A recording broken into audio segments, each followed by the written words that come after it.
Switch it up, hat. Welcome to Headlocks, Heels, and Havoc, the wildest mixed tag team in podcasting where the kayfabe drops and the chaos takes over. Let's ring the damn bell.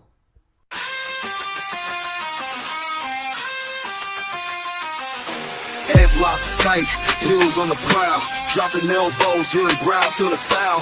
No script here, just real, no bluff. Kayfabe crack, now the dirt gets rough. Headlocks, heels, havoc in the zone. Stepping in the ring, chaos at your home. No filters, no mask, just raw bare tone. Wrestling unscripted, we on the throne. Title belts, mic checks, crowd going crazy. Drop truth bombs, leaving lines feeling hazy. Beyond the kayfabe, past the charade, where legends are born and stories get made. Headlocks popping, who's hitting the mat? Welcome to the Havoc where the real talk's at. Tune in, step through, leave the fake at the door. Headlocks, heels, Havoc, now hear the roar. Welcome to the show, ladies and gentlemen, boys and girls, children of all ages. I am one half of the greatest tag team in podcasting and 1/4 of the greatest faction in podcasting, the legend J-Mac. With me, as always, is my favorite tag team partner and everybody's favorite uncle, Uncle Slam. What's up, family? Uncle Slam, I couldn't help but notice, man, you got a little bit, a new piece of attire there with you. Can we start saying we're going to see a little more of the smoker's jacket and everything? Maybe so, maybe so. You know, I'm trying to bring it back in style. You know, there you you go. know. There you go. What's old is new now. You know what I'm saying? That's exactly what you got to do, man. Yeah. How's your week been, man? Everything been cool? Can't complain. Working, staying busy. You know what I'm saying? Tired, like always. I mean, that's and don't they call that the American dream? Sure is. I think that's what Only they thing call gets it. me by is a little wrestling here and there. So. That's exactly it. That's exactly it. You know, little. What do they call it? What Dusty Rhodes call it? Break from reality. Yeah. Well, jumping into it because we got a lot to cover this week. Because I mean, we got some WrestleMania stuff. I mean, we've got WrestleMania to talk about. I mean, I don't even think really, if you want to be honest, any other shows really matter. With everything we got in WrestleMania to cover, that should be enough for a lot. You know, we can always go back and cover some stuff. And, you know, it depends on how late we get. We don't want to keep everybody up too late. Exactly. But starting off here, just with some simple stuff. I seen this. I thought that was interesting, man. The Mysterio lady, Jimmy Wang Yang's daughter, and Eddie Guerrero's daughter are all training together. Okay. I was like, I think that's pretty cool. It's nice to see the women getting involved. Yes, and I mean, daughters it's nice stuff like Charlotte Flair, you know, kind of blazed his path, and like Natasha. Yeah, so, Natalia. Yeah, I mean Natalia. Okay, I didn't know if that's who you was talking about. That's what I was trying to say, but I couldn't get the name out right. But and like now we got even more. So hey, you know, third generation or second generation wrestlers, man, they can only be. I mean, they can only get better. Well, it's awesome too because you know, used to it was like the second generation wrestlers were always the men. Yeah. You know what I'm saying? And it doesn't always have to be that way. You know, it is pretty cool. I'm glad to see them, you know, I'm glad to see their passion for it nowadays isn't being ignored anymore. You know what I'm saying? They're being taken as serious as their daddies and stuff. It's not like, oh, well, they're the daughter of Eddie Guerrero, or they're the daughter of Jimmy Wang Yang, or, you know, so on and so forth and everything. It's okay. They're the daughter of them. So we expect a little bit more, you know, just like we would a Randy Orton or, you know, anybody else. We expect that pedigree, you know, so we expect you at least trying to come in here and knowing a little something. Yeah. That's have a nice, foundation pretty much, you know what I'm saying? Like, or, you know, maybe know like a little bit of the basic, you know, you ain't got to be a full-fledged wrestler. But you got to have, you know, I assume you learned a little bit either watching your dad or your parents taught you a little bit or something like that. So you should have a little bit of an edge. Not, you know, not be able to blow everybody out of the water, but, you know, a foundation that's going to take you a little bit farther, or make it a little bit easier on you than say somebody else who's never had that. Yes, I 100% agree. I seen this one. Like I said, I'm gonna start off with some lighthearted stuff and everything because I got a lot of stuff here. So I seen this, and it said if you had to pick one guy to be a good face and one guy to be a villain to start your company, who you taking? And who's the One to number be one guy? one to be a good guy, and then one to be a heel. Yep. And who you taking first? If Just out of this lot. I'm going heel, probably gonna go Piper, just because he's great on the mic. He's always been a good heel. Um, and he's an old school man. Like, he's one of my favorites and stuff. You know what I'm saying? Like, he got me into liking wrestling. And I think, to me, I think he's probably one of my first heels as far as when it came to wrestling. Um, Babyface, probably. Are we doing Mick Foley as Cactus Jack, or are we, or like, can he be Dude Love, or can he be Mick Foley, or who? It's got to be who's up there. Who's up there? So, like, Ming cannot be Haku. Okay. That's tough. I might still stick with Cactus Jack or whatever. Just because I like. Plus, you're gonna give a hell of a match, like either way and shit. Like, he's gonna put his body on the line. You So you're know, going Piper and Jack? everything he can. Like, you ain't got to worry about him like going out there and try to put on a good match. He's gonna give blood, sweat, tears, maybe a tooth too. But you know what would be cool? What would be the coolest part of that whole rivalry? What? The promos. Oh yeah, insane, Yes. insane. So you're No, going what about you? Piper. You went Piper and Jack, right? Yep. All right. If I had to go a 1 and a 2 to carry the company as a heel and a baby, it's hard, man, because as much as I love Piper, I don't think I would I would pull Piper to carry. It's hard because I know Piper's got WrestleMania 1. He's got the legacy and everything. Oh my gosh, that's hard. Well, what if I went Piper? Now, what if I went Macho as face and then Piper as heel, Well, but see, Macho as first? because see, I was thinking Stan Hansen as heel because I think if people knew a lot more about Stan Hansen, they'd know how bad of a bad guy he really was. He was ruthless. As what's his face on Pineapple Express said, it was ruthless. But but I would go Stan as my heel and I would go Macho as my face because of the fact that Macho could pull that following. You know what I'm saying?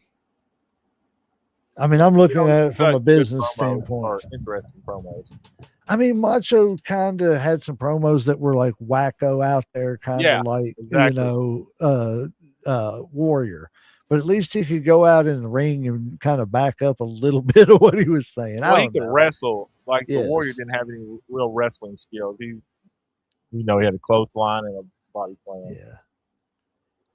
I don't know, man. That's a tough one because Piper, I feel like the obvious choice for anybody would be Piper Macho. See, I figured you might say Bruno San Martinez and then maybe. Well, Bruno's not on there. Well, like, who's the guy in the middle? Right, bottom. Middle bottom. Yeah. Don, the original Rock, Don Morocco. Okay. Yeah. I thought that was Bruno San Martinez. Yeah, but yeah. See, I don't know.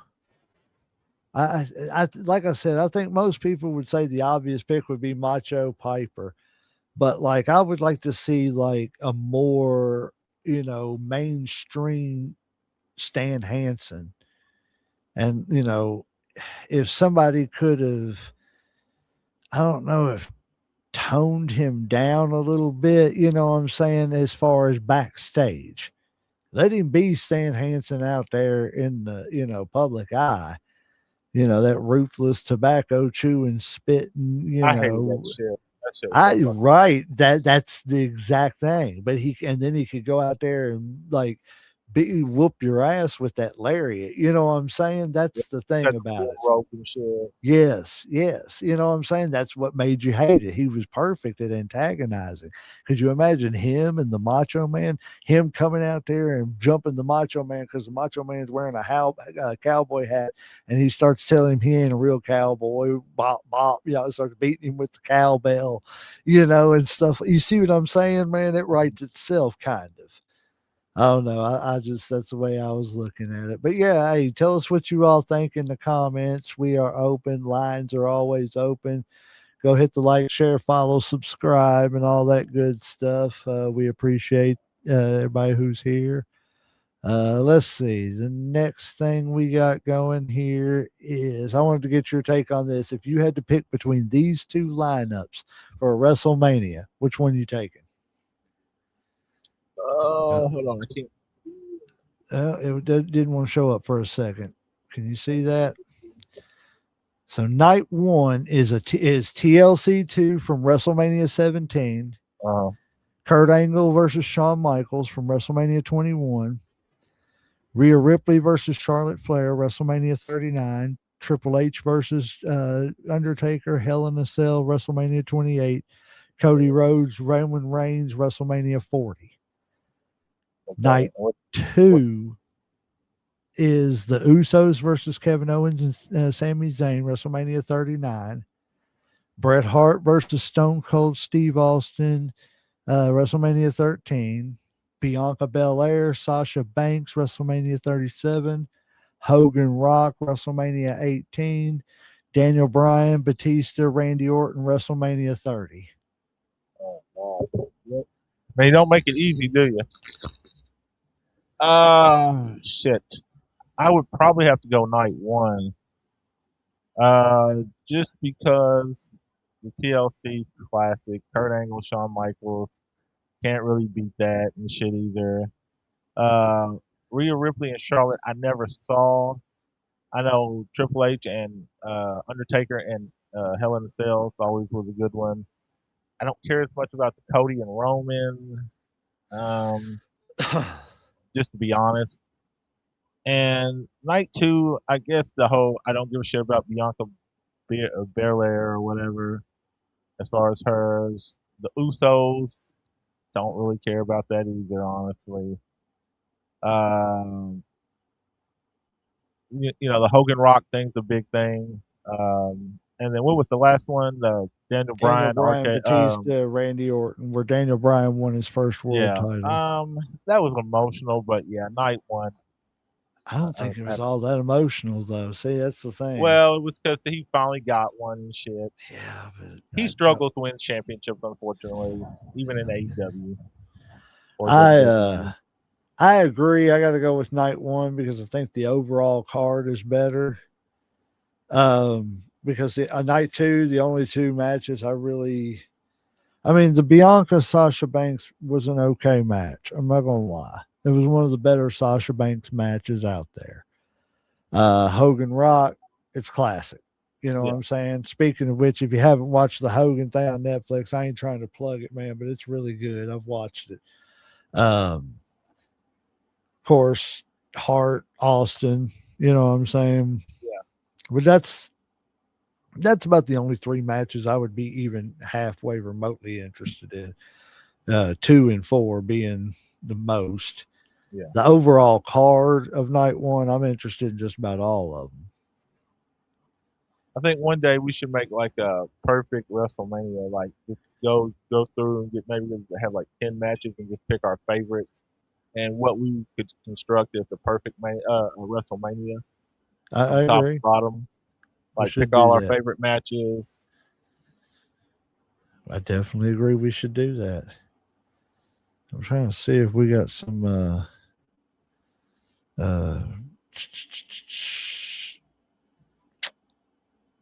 I can't tell if we got some comments or not on Facebook. But moving on. I will check more here in just a second. JBL says Finn Balor has the curse of being a great worker.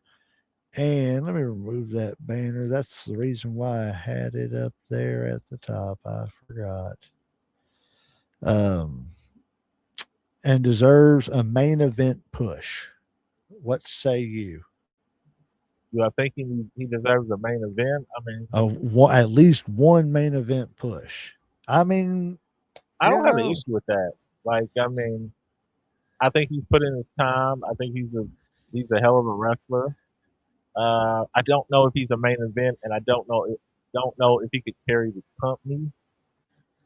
But I don't see any harm. You know, like when you're giving people like, and I ain't trying to throw shade, Jay Uso, and some of Big these card. other people, you know, Big card. title runs. Why not him? Yuck. Big card.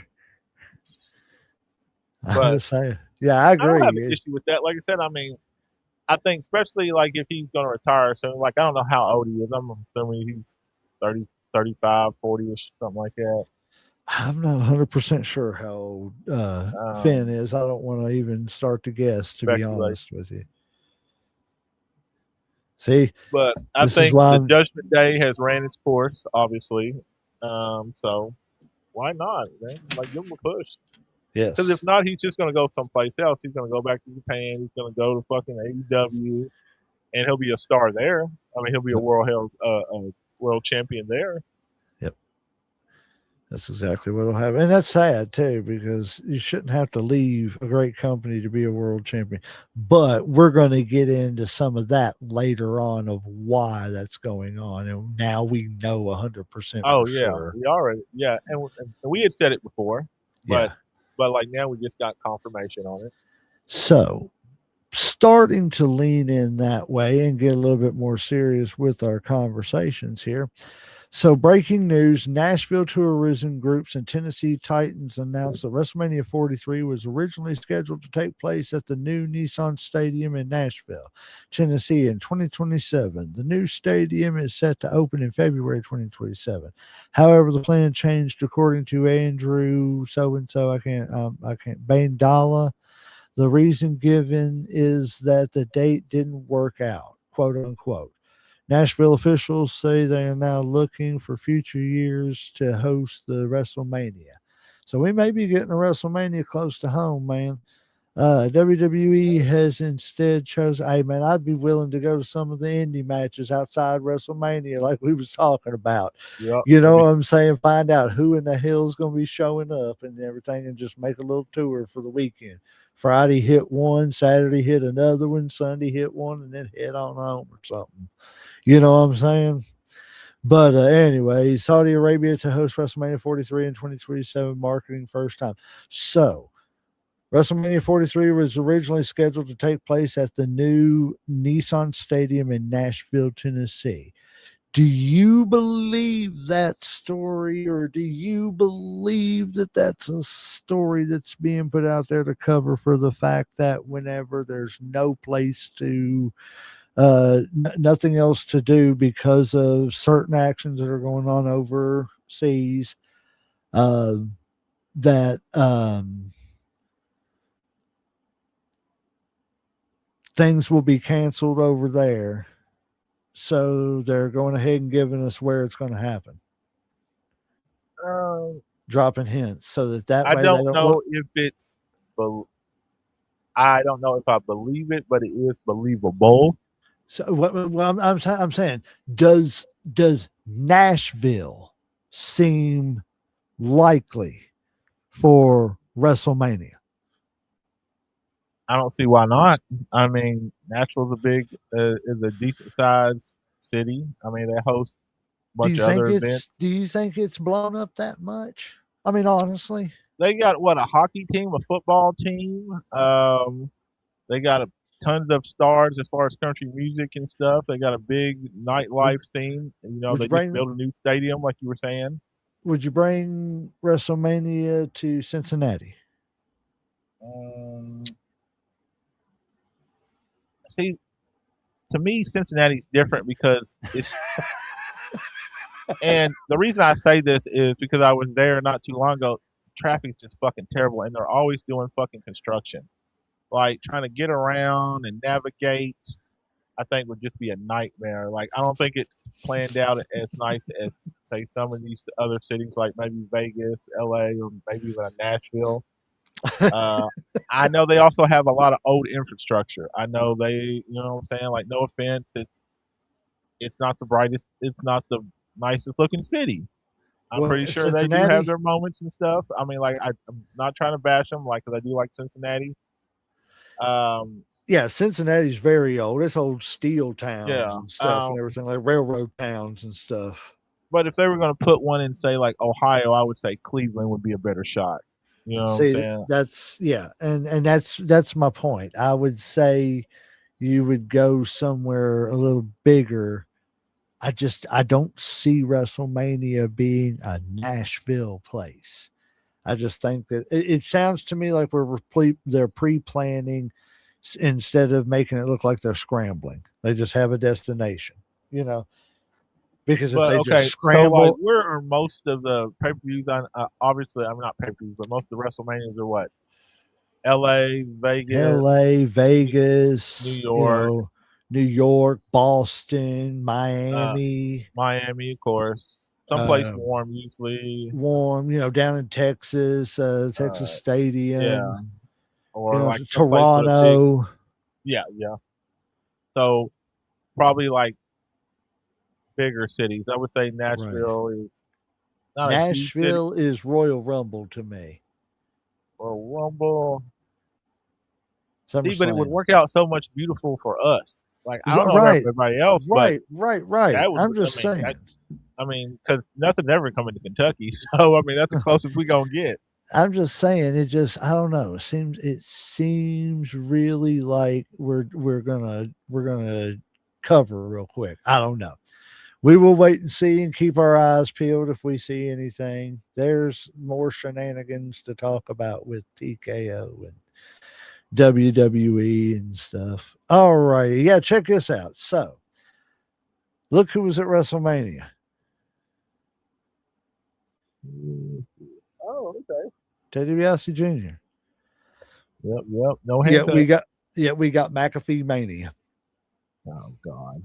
So my thing is if he was there and we already knew that McAfee Mania was a mess up, why didn't somebody pull him to the side and say, "Hey, $100,000 right now on the spot to run in"? Well, that's easy. Probably because who's calling creative, which we'll touch on later. But Right. I mean, that probably answered your question right there. Who's in Right. control of creative? So Oh, see, I'm okay. We'll get into that here in a yep, minute. See, it's exactly. just see. I love the way I set this up and everything. It's all right. Okay, here we go. All right, I told you, man. There's a whole lot of stuff. This is crazy. It's crazy, man. All right, so to give him a little bit of his flowers and everything, Mr. Powerhouse Hobbs, now known as Royce Keys, is the winner of the Andre the Giant Battle Royal. Does it disappoint you that they don't feature? Would this have made WrestleMania a little bit better if they'd have done this and I'd have got to see this? I'd have Ah, rather seen this for 10 minutes than to seen the 25 minutes of commercials. well, yeah. I mean, either this or a commercial. Of course, I'm gonna take this, but it was all right. Like it wasn't that great. Shit. Like I said, I'm not trying to knock it, and I know they're trying to give Royce Keys a push or whatever. You know, they want him to be No, no, next. no, no, no. But I'm saying planned out better and this actually put on to the main show. Do you think that this would have been better? You know what I'm saying? Is it And something better than it having would commercials, no, no, or no, are no, you no. saying would it have made the show better, including the commercials? Planned out with better with not even better storyline telling. It's a battle royal, 20 people, but planned out with good participants. You know what I'm saying? And good drama. A good 10, 15-minute battle royal. You know what I'm If they had saying? redone it, but not the way they had it. Right, Yeah. right, right. I'm saying if they had given good effort, because they didn't give no effort to it because it was on. But again, Yep. but again, aha, Because there was a lot aha. of NXT people, there was a lot of AAA people. Like I don't know, Psycho the Clown. I mean, shit, who the hell is Yep. this? Some guy who wears the clown mask and then he pulls his face And off. that's the thing, man. They don't feature enough AAA stuff. They got to get some kind of a AAA deal up here. I don't know if they don't have one. I just don't. If they've got one, I don't know about it. If they do, please, people, comment, like, share, subscribe, and let us know. Let's talk about it in the comments. Yeah, but I mean, uh, it kills me, man. Getting back to this, like I said, it's gonna finally unfold all this stuff. Okay, so what do you think about this? AEW Plus pulled from Thriller TV as service announces major streaming changes. Like pull like taking off the air where it's not coming back, or just I are we talking guess about it's been temporary pulled or off, permanent? pulled from Thriller TV. It's not on the Thriller TV app anymore. I don't know if that's a sign of good things or bad things. I'm not throwing shade. I'm saying, is AEW starting to lose TV deals down the road and everything? Speaking of TV deals, before you give your opinion on that, do you have? I don't want to give a free plug, but the TV service that starts with an R, and the TV service that rhymes with the great Tongan wrestler Haku. Do I have one? No, well, do you have any access to that channel? I think so. If you do, they I don't have. use mine, but I'm pretty sure I have one. You should use it even for just what I found. One, they've got NWA, and plus NWA got another TV deal somewhere. I'm sorry, I don't remember where, but you can Google it. Their new TNA deal too. But NWA is on that channel that rhymes with Haku, and is purple like him too. I Oh, rhyme. okay. Yeah. And so NWA is on there, and they have a whole channel dedicated to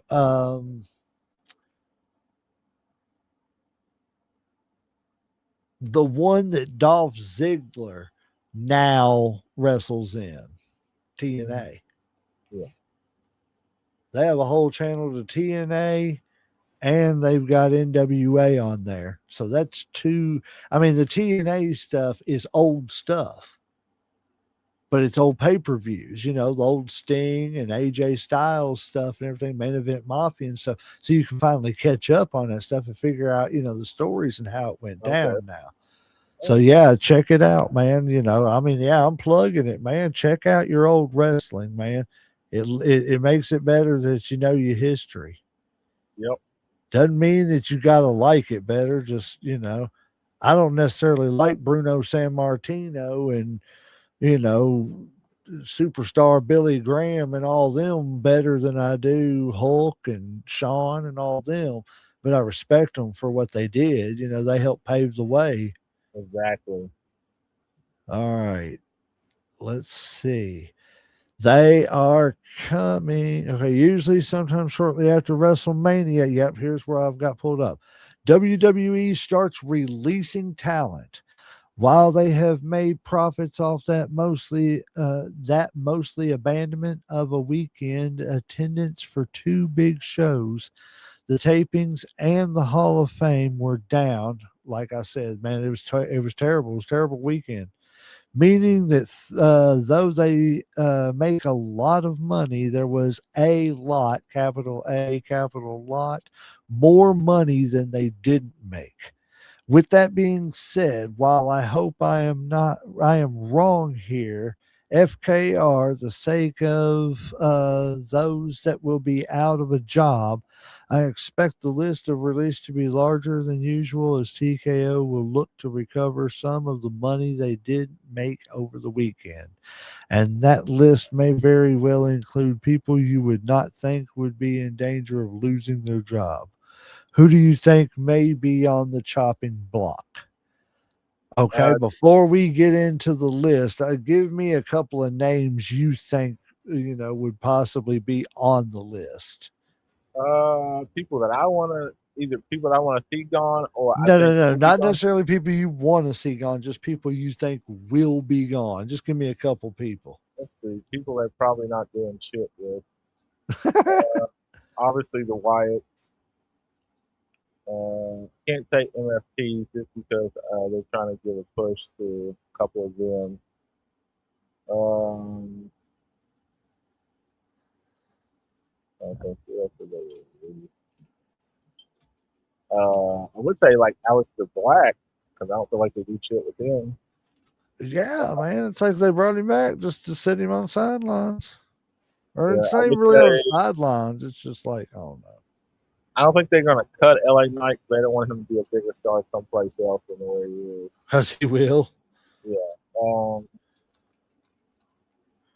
You cut LA Knight right now, and LA Knight goes over to AEW, and he wins in AEW. AEW becomes legit real quick.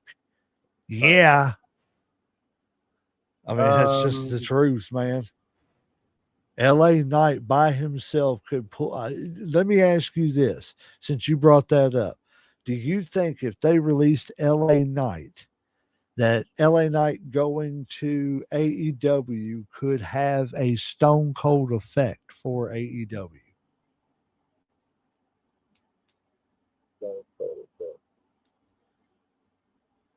like what do I mean? A Stone Cold effect. Like, just come, not that LA Knight has come out of nowhere, Uh-huh. but he could blow AEW up because Okay. AEW is Okay. going to give him the opportunity because he's Stone Cold didn't really come out of nowhere, but he did at the same time. You know what I'm Yeah. saying? Like everybody knew that Steve Austin himself was a good wrestler. You know what I mean? But at the end of the day, everybody also knew that nobody was doing anything with Steve Austin. Yeah. Wasn't that Steve Austin couldn't perform, it was just that nothing was sticking. You know, he had already changed too much from being the stunning guy, and he had killed that crap with the what's it called? The ringmaster stuff. So he had no other choice than just to go all out. You know what I mean? Mhm.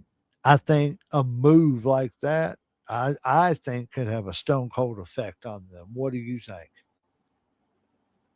Mm, I think he'll definitely be a star. Like to go someplace else. I would rather see him be a star in WWE. I mean, we've talked about this a million times. I don't know what politics is going on because to me, that's the only thing it could be would be politics behind the scenes because it's not the fans, it's not anything else that I see. Now, like I said, there's a lot that I don't know that goes on, behind the scenes. But if you let him go, then yes, he's gonna make you pay for it. Whether he goes to TNA or AEW, um, yeah, like you're gonna pay for it, like I said, because he's really good on the mic, and the fans really do love him. I don't think that'd be a good idea by WWE. If, like if anything, like I said, like if you don't want to see him go to AEW or TNA, then just I hate to say it, kind of buy a silence and shit. Be like, hey, we'll give you a contract, and you can sit there and get your check, and Right. you know, But it just but sucks, man. but, That but sucks so they're just bad. shit. Yeah. So let me ask you this. Um, well, have you seen the list of people? This is the list that I've seen so far. I don't know if it's been updated in any way, shape, or form. If it has, it's beyond me. I don't know. Um, they released, I think it was the entire Wyatt Six. No surprise. So that's Nikki Cross, Joe Gacy, Bo Dallas, aka Uncle Howdy, and what's his name? Eric Rowan. Um, yeah, I'm trying to find an updated. Uh, excuse me, my throat. Oh, they released Alistair Black too. Oh, I called it. Yep. So I mean, by the next time we come on, we'll have a lot of releases to talk about. Um, but yeah, I mean, again, this is going to lead into a little bit of later on conversation. You know, it's just going to be the way it is. That's crazy.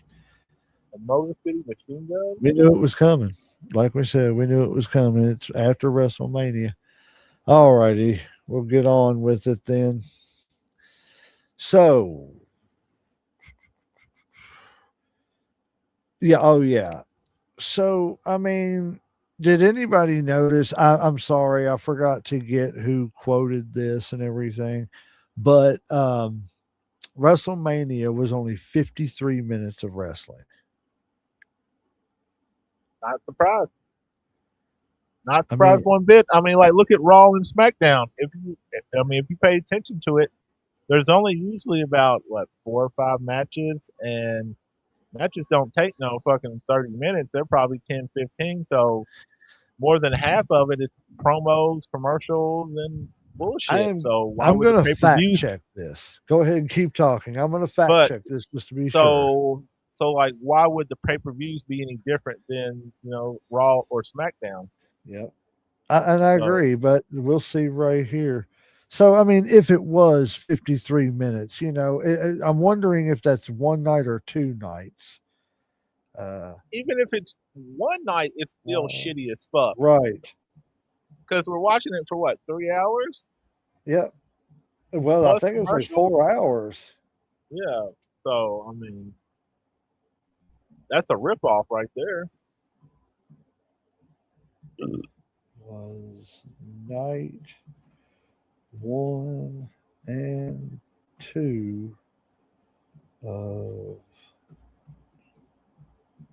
WrestleMania 2026. We'll see what it says right here, man. This is just, it's crazy to think, man, that they would do this. See.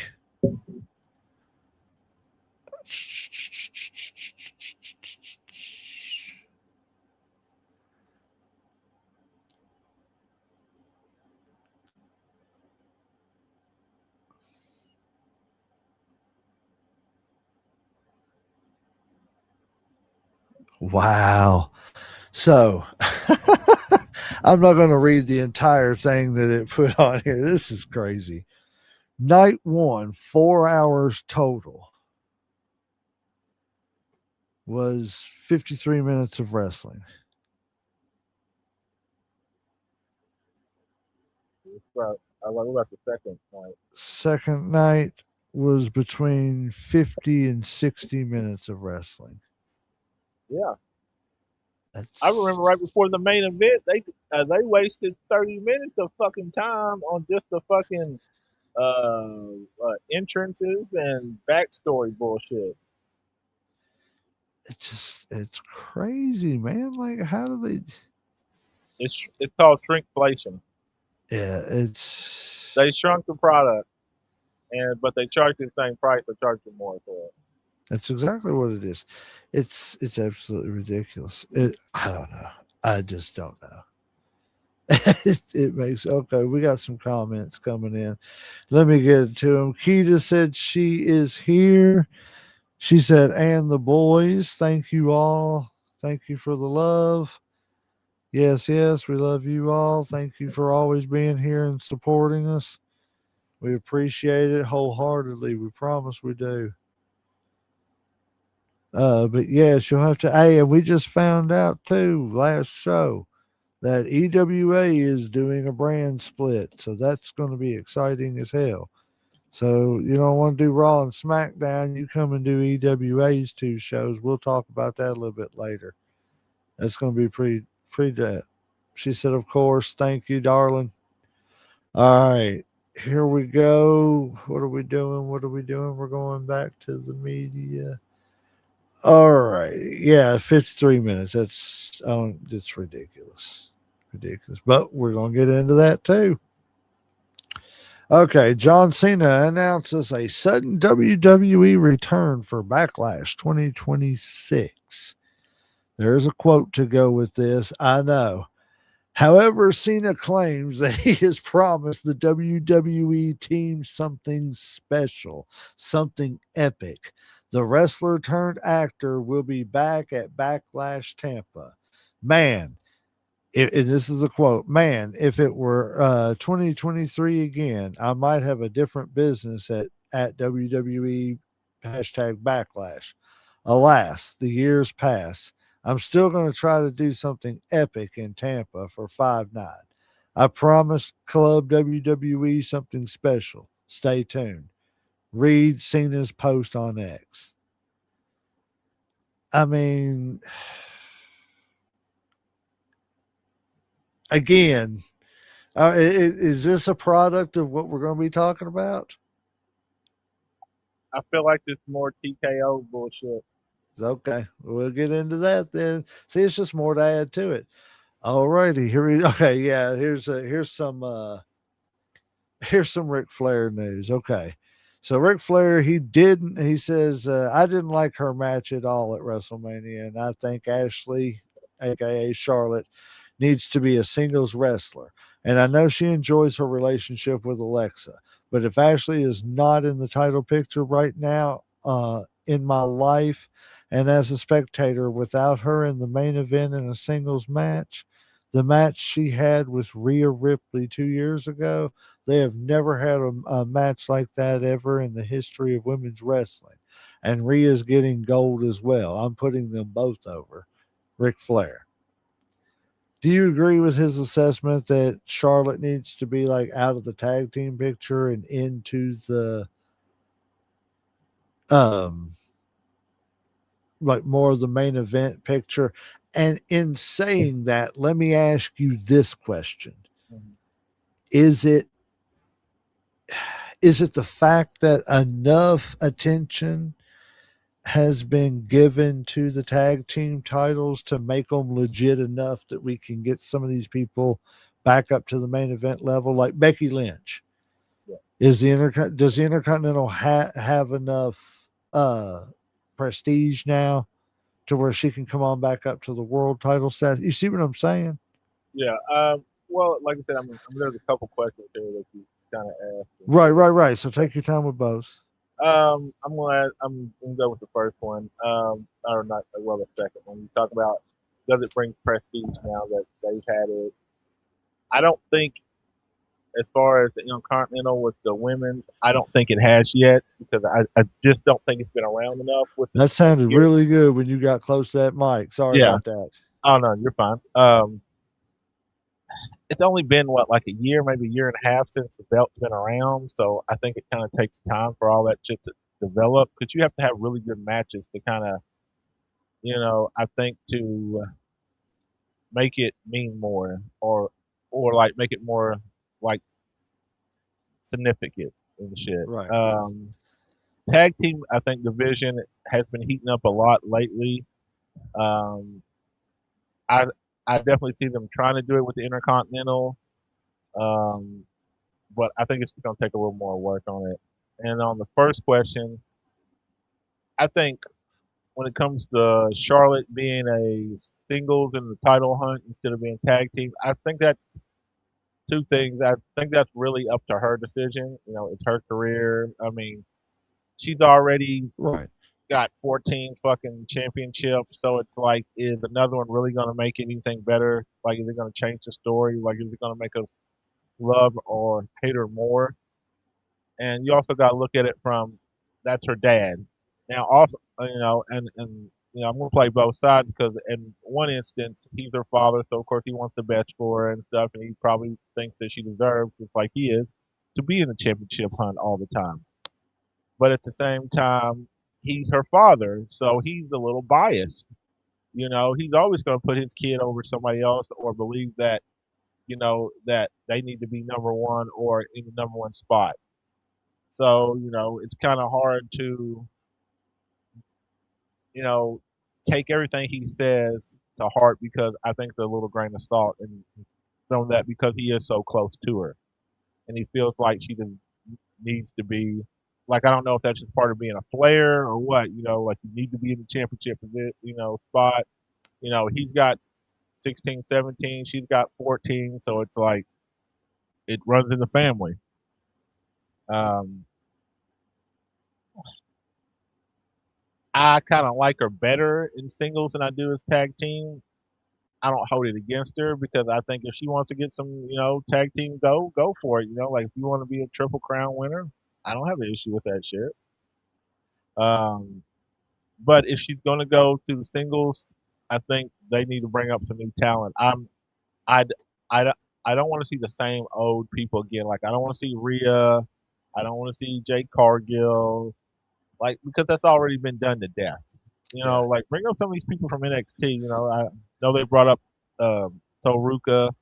I don't know if they brought up her partner or whatever, but you have this wealth of talent that you can use to not only make the stories better, but help these people get over. Take your young talent with the old talent and let them teach and let them get over and, make a good product together. But like when you pigeonhole your young people, it's kind of like what they did with WCW, man. They didn't let the young stars shine. And then eventually the old people are old and they leave and you're stuck with a stale product and nobody wants to go to a stale product or watch a stale product.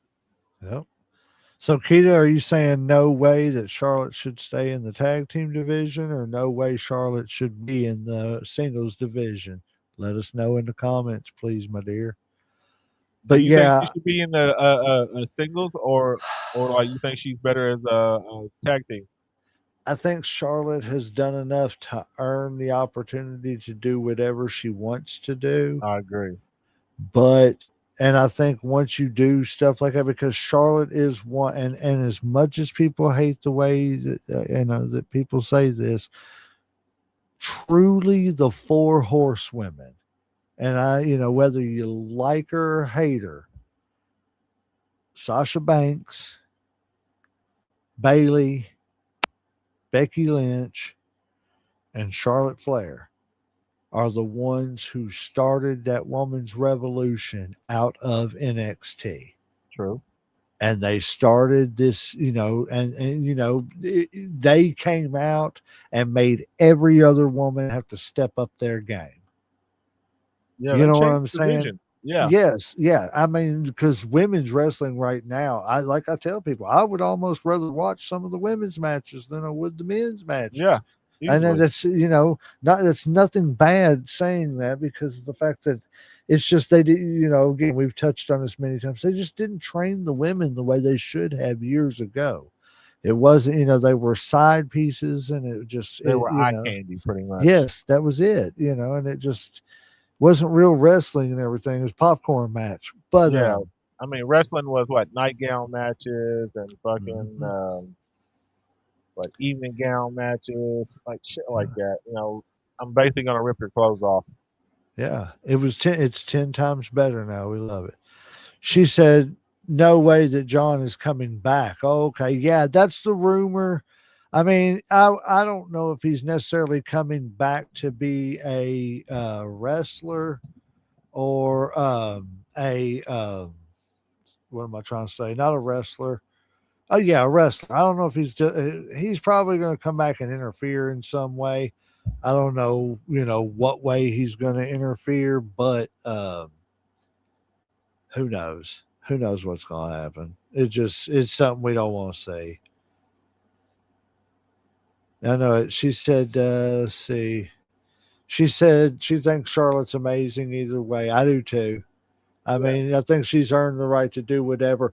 But I got off there for a second. But to get back to the point, I think she's earned the right to do what she wants to. but I think that the world title picture is always better when a Flair is involved, especially a Flair in their prime, Yeah. aside from David Flair. No offense. Now, do you think she's past her prime, or do you think I'm not saying she's washed up, but do you think that one she's gonna get any more championships, or I do you think that now they're just gonna kind of use her to help get other people over? I think that realistically, Charlotte could have probably. I think what's hesitation with Charlotte is her knees and stuff. She's had a lot of knee issues. Plus, she's reaching like 40 years old and everything. And, Yeah, you start rethinking things and everything. But, Charlotte's. Charlotte is hands down probably. This is tough to say, but Charlotte Flair is my favorite Flair. ooh, that's saying a lot there, son. Are you sure you want to make that statement? I do. As innovative as her daddy was, and everything he was, and I love Ric Flair. I love Ric Flair. Probably I would argue him and Shawn Michaels as the greatest evil villain, butthead heel of all time till the cows come home. And I'm sure there's others you could throw up against it. I'm not arguing that. But those would be two that I would argue to the hills. So it's like that's a hard question. But as much as he did, I would argue that Charlotte was more athletic, probably better on the mic, and just overall a better wrestler. I don't know if I'd go that far because When did you ever see her do a moonsault? that is true. But Charlotte he did didn't one have to every do a match. moonsault, and there wasn't No, a ton of guys back then that did moonsaults. he didn't have to. But there Yeah. wasn't a ton of girls that were doing moonsaults off the top rope and onto the floor. Oh yeah, true. So you see what I'm saying? Charlotte did a lot of innovative things. Plus, to be a taller girl like she is, I'm sorry, I don't mean to call you a girl, Miss Flair, Miss Ashley, lady, woman, respectfully. But yeah, you know what I'm saying? I mean, I honestly and truthfully, I personally think she is over it. Would I pick her as my favorite as far as like personal favorite? No. I love Ric Flair. Would I honestly, as and being unbiased, say that she was a better Flair? Yes. Yeah, I'd have to disagree because as much as she's got the accolades, but Rick is pop culture.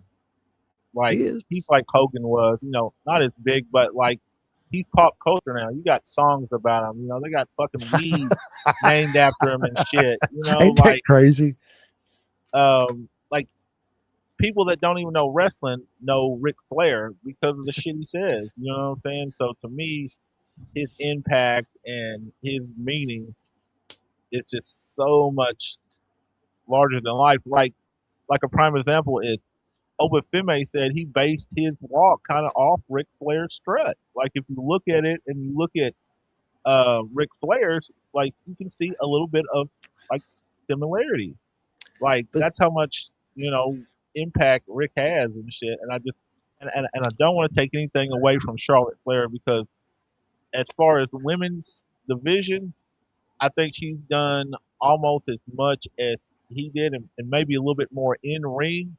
But if you're talking about as far as the culture impact and meaning and stuff, Rick is it and shit. You know what I'm saying? Like he's not as big as a Hogan, but people know Ric Flair before they know anything. All you got to do is talk about uh, jet flying, Rolex watching, Kiss wearing, stealing, wheeling, dealing. yeah, like you see Son of a football gun. players say that shit. Woo. You see fucking basketball like rappers saying that shit. Like people quote Ric Flair like scripture sometimes and shit. Okay, so So let me ask you this though. mhm, Now, erase all the pop culture stuff mhm, and let's just look at in-ring ability. yeah, Is Charlotte Flair better than Ric Flair athletically and able to put on a better match than Ric Flair could? no. I think she's good at what she does, and yes, she can do a moonsault, and Okay. Rick can't. But if you're talking about a better worker, a better storyteller, I think Rick's it.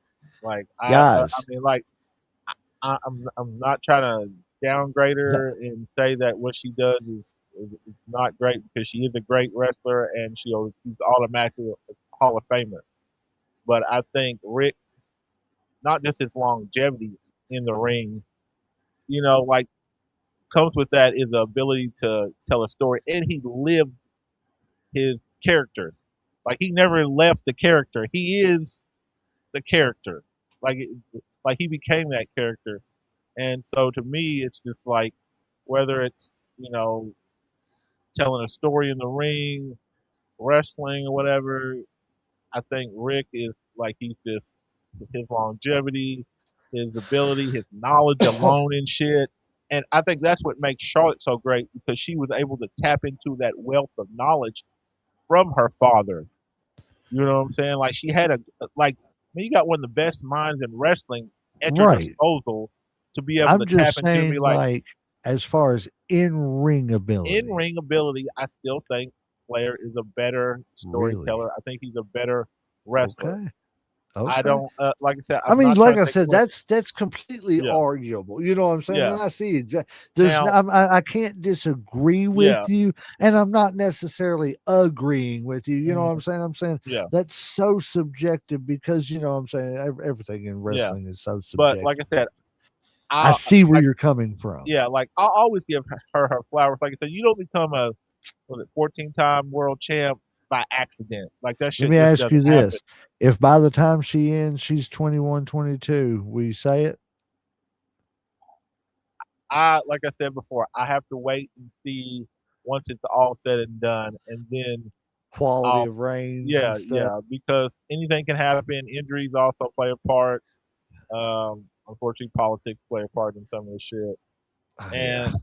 And if she goes to like what if she doesn't retire after WWE and goes to TNA or AEW and shit and wins I don't more think she titles and would. shit. I don't So really, I think once she's done, she's done. I think she's going to be you one don't that's think she'll go done. to another organization? You think she'll No. just stay where she's at?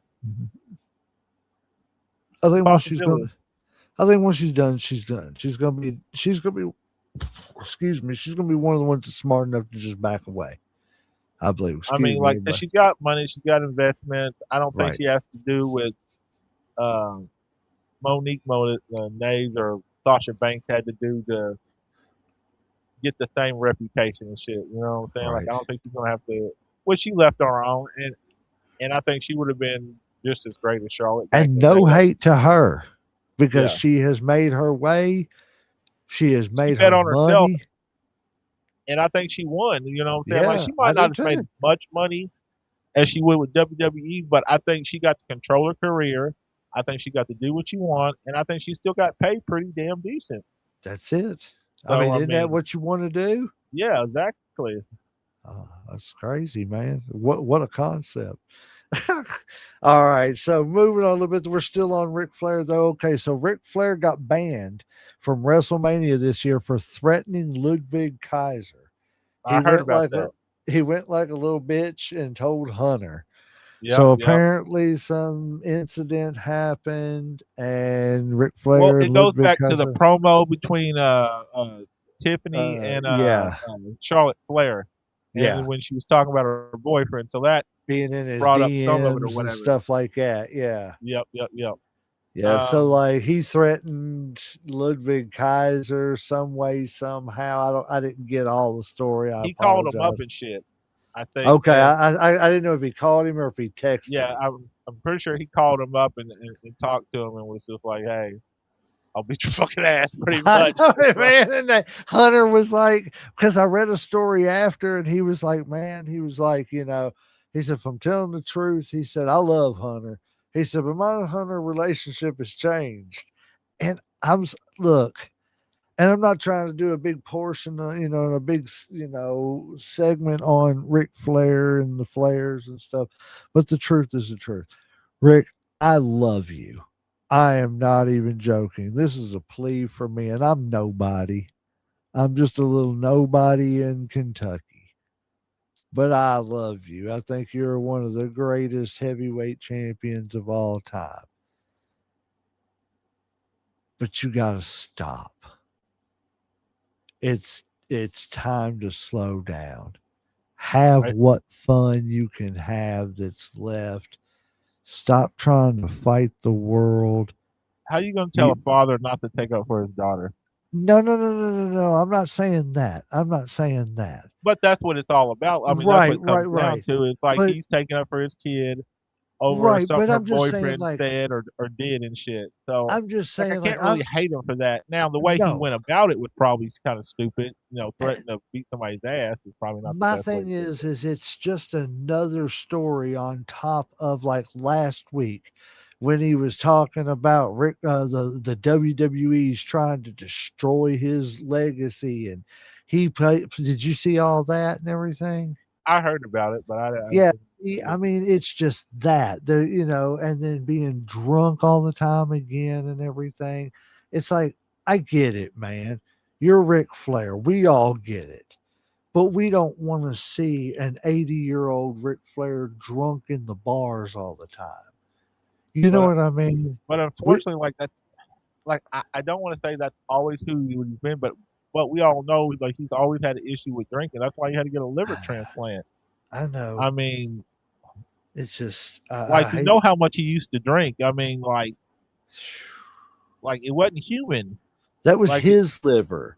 yeah, Nobody else's liver can handle that. I don't know, man. and the doc It's didn't even it's believe it sad. and shit. So like, yes, I definitely worry about that. Now, like if he's doing this shit while he's still drinking, then I am definitely worried about Rick.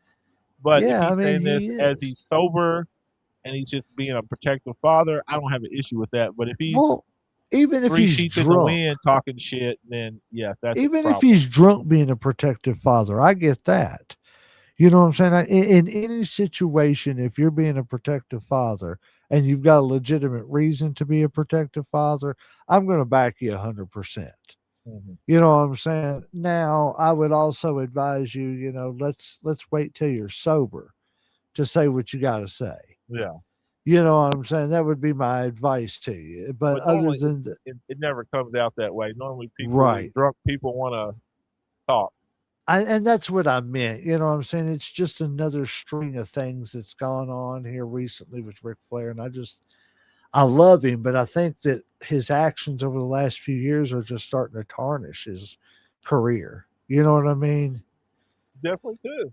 Definitely So, could. all right, keeping on this, Ric Flair says that Tony Khan buying WWE is very possible. What do you think about that? As much as we've talked about that, and as much as JD from shout out Mayhem Media, as much as he's digging into it and stuff and everything, he is thinking that WWE is soon going to be splintered up and sold off by TKO. So if that happens, what do you think the possibility of?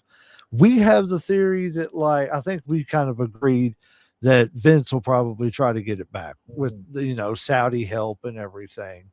That's what route we think he's going to take. Yeah. But it's not without the realm of possibility because I No, I mean mean, 'cause he's got he's money and stuff, Khan's got money. and I've read this article too, so like I definitely know what you're talking about. Rick was talking about how Tony's a good guy and this and that and blah blah blah. It's possible. I mean, like anything's possible. So I can't say that it's not going to happen. Do I think it's going to happen? No. Do do I think TKO eventually going to sell off the WWE? Yes. Yeah. I if don't think Vince they're going gonna to have a buy it. choice. If the chance comes up, I do think Vince is probably the first person in line to buy it. But I also think that there's other people, maybe hedge funds or whatever, that like look at it as a good investment. You know what I'm saying? Like I said, because you got a lot of loyal fans that's been there for years. You got a lot of families and stuff that pay a huge amount of money to come. Now they would have to change some shit to kind of bring people back. Obviously, give creative back to the actual people who know fucking creative, not fucking a damn fucking what a fucking I, I was about to say politician, but I meant a fucking corporate fucking zombie and shit. Some Yeah. fucking office worker that doesn't know what a worker or getting over is or a jobber or any of that shit. Like people that just say, well, this looks like a good idea. Let's do this. Let's bring John Cena. See, Total celebrity. that makes me think, especially when we talk about TKO and shit, that they do have their hand in shit because why the fuck are we bringing John Cena back? Why? Okay. Oh, we're gonna get into that. Trust me. Trust me. Trust See, me. all this shit ties right back to that one whole Dude, point. I'm It's just like telling you, this one point is getting ready to be this one blown point out. ties into so much shit that we're talking about. It's Yes. like it's got its tentacles and everything, like a Yes, fucking. I have set these up so perfect to where we could end on a good note. And we could end on, we could talk about, something sad that kind of happened, end on a good note, but we're gonna talk about some shit here in just a second. So I know what you're getting at. Trust me. So before we get into that, I wanted to see what you thought about this, about what I think I kind of predicted this. I I didn't think we think it was both going to did. happen this soon, Yeah, but yeah, yeah. he I is didn't think it'd be this going. soon, but I knew it was gonna happen. Yeah, I thought it was going to happen like maybe around, SummerSlam. They build Jacob up a little bit over the summer and then boom, boom, boom, he'll attack, whatever. But what did you think about this promo? How did you think he did? I think he gets fine. Like I said, I think he kind of spoke from the heart. You know what I'm saying? When it comes from it, you know what I'm saying? Because some of the best promos are, it's got a little bit of truth to it. And He I think said, what he said was like, "Hey, I want what you got. I want, nice shit. Like I want to, have the fat contract. I want to be able to buy my family the same shit that you got.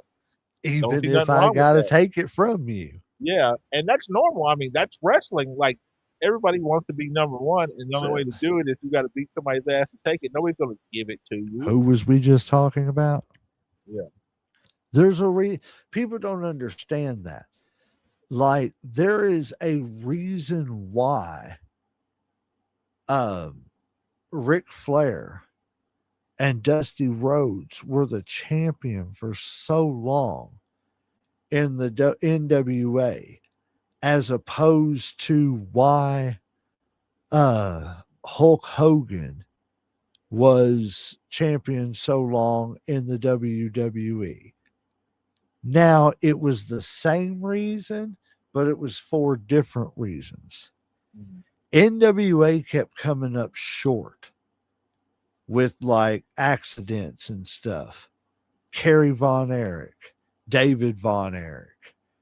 You know what I'm saying? Then you had because David could have battled Flair for a good while. Magnum TA. You know what I'm saying? There was just so many accidents right there in that time frame for them. Hogan's and the WWE was they just didn't build anybody that could beat Hogan, that was equal to Hogan. And then when they tried to build that person, it was way wacko and weird, and people finally started not buying the power of the warrior anymore. And it just, it went all left field and everything from there to where they had to keep putting it back on Hogan until I think finally with that, Vince just saw the light and was like, no, we got to get the belt off Hogan. Yoko's going to beat him. Brett's going to come back and get his title back, and we're going to have to move on with the new generation. You know what I'm saying? I think he kind of seen it that way. Because that's whenever Hogan left again and everything. But I mean, getting back to the point, I just think that like I don't know, man. I like the way that he's building it. I like the way Jacob's coming out, and like I just thought it was going to be a little bit more of a build to it. It just I don't know. I want to see Jacob. I think he'll be all right. Like I said, Yeah, like I said, because he's at like they ain't been here that long, and it's already put him in the title hunt. He's already over with the fans. He's got high energy.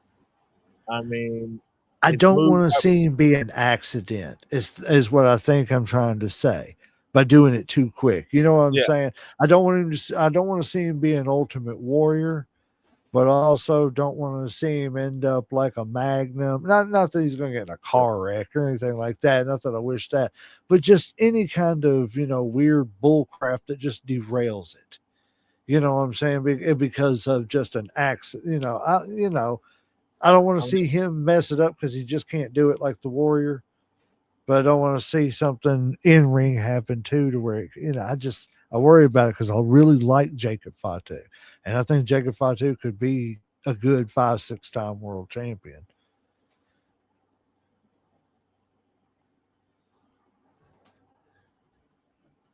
What say you? Or are you set out? now, like I said, like I said, I've always believed in Jacob Fatu ever since I first saw him, and I predicted this like when I told you he would have to be in the title picture. I thought it would be a little bit later on.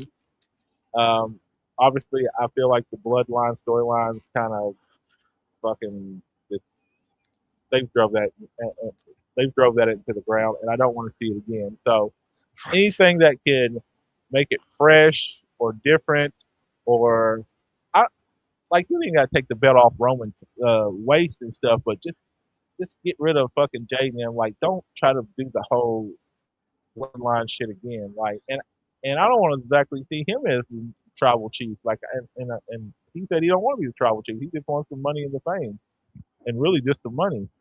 So I'm okay with that and shit. Like I said, but just don't kill us with the same bullshit over and over and shit. Like you got a young guy with a lot of talent.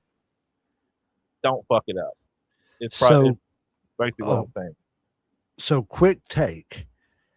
If WWE, because you said that you kind of want the bloodline stuff to kind of fade away and stuff a little bit, quick take. If they get the chance to get their hands on Zilla Fatu, should they take it? And should he be a part of maybe destroying it? Or should he be a part of like just helping break it down enough to where it's not even relevant really anymore? Well, I think eventually, it's got to go away, and I can see anyway where the MFTs are getting ready to split up. Like if you've been watching Raw the last couple weeks, or no, maybe it's SmackDown. Like you can tell there's like division going on. So I don't see them staying together too much longer and shit. Like a split's definitely coming.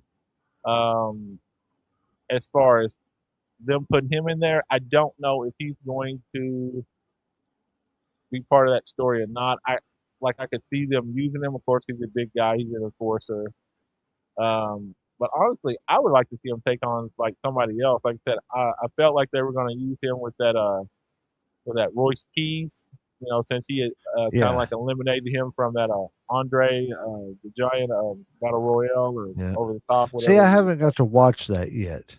Okay, but it came down to them two or whatever, Okay. and he ended up winning, and he's got a Right. nice spine buster too. Like he's not Art Anderson or Ron Simmons, but it's still a fucking nice spine buster And we're from talking that about guy. Royce Keys, right? Yeah, Royce Keys. See, man, and that's the thing. I hate when people try to compare Arn Anderson's spine buster to Ron Simmons' spine buster. Because it's a spine buster. They're They're both different spine though. busters, yes. Because Arn picks them up, twists, turns, and slams with his Yeah, whole body into it. Man, Ron just picks would you up slow in your the ass air. down.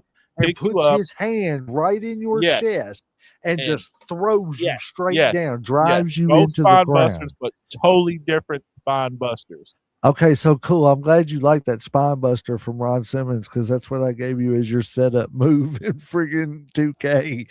I'm okay with that. I made Uncle Slam. But don't get it twisted. Art Anderson has the best spine buster out of anybody in fucking wrestling. And I don't even want to say that out because they're different Who's spine better? busters. Arn, the only one that I would say could compete would be Ron's, but just because it was so powerful. You Yeah. know what I'm saying? Especially when it hit right and everything, and boom, because he started it out kind of doing like what is it? It's called the 110th Street Slam. Yeah. Or and where you kind of pick them up like that and then bam, Mhm. slam them down and everything. But it's just I think his evolved into that stand up, and once he got it to that stand up, Yeah. that is the only spine buster that I've ever seen that could. Arns is the most fluid, That's the what I was most going to say. Like his is pretty almost like a spine work of buster. art. It's just like Yes. there's no like it's so fluid. It's like he would just take you and just When you're like talking about textbook, you're talking about Arn Anderson. mhm. When you're talking about raw power No, Ron Simmons. Yeah, and right there. impact, it's Ron Simmons all day Mhm. long, and they're both equal. It's almost like now there's a 1A 1B, Yeah, yeah, yeah. and in no particular order, not ranking anybody's better than the other. But yeah, getting off the spine buster because we could go about that all night long. I love spine buster. Okay, hold on. Let's see. I don't want to get ahead too much because we It get ready all to get ties into together. it. Yeah. Okay. AJ Styles suggests WWE should hold a Hall of Fame every other year instead of annually. What do you think about that? I think that's a great idea. Hold I off think and everything, get a good class together. I think sometimes less is more, and I think sometimes they put people in because they just need somebody in, and I think it would need more if it was every 2 years. Like I now, of course, some people ain't gonna make it; they might pass away or whatever it is. But to me, I think it would be better to wait 2 years. Like I totally agree with him on that.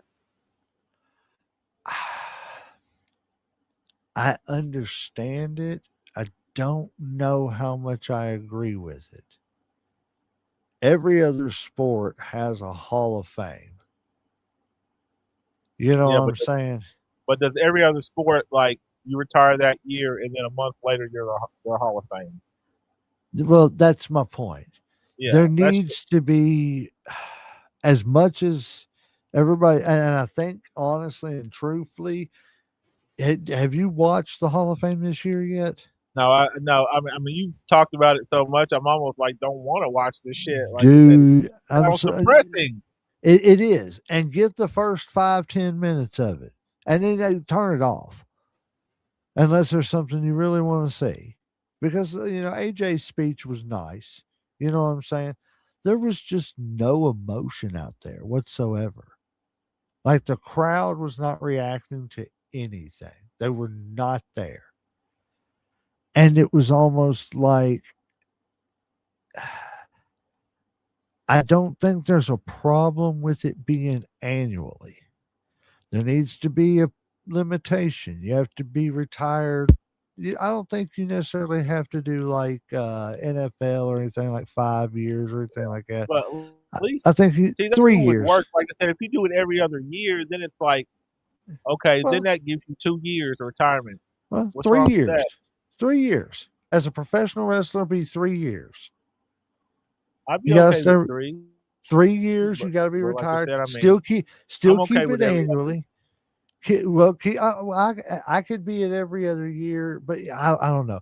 I just think it should be 3 years. Keep it every year, but we also need to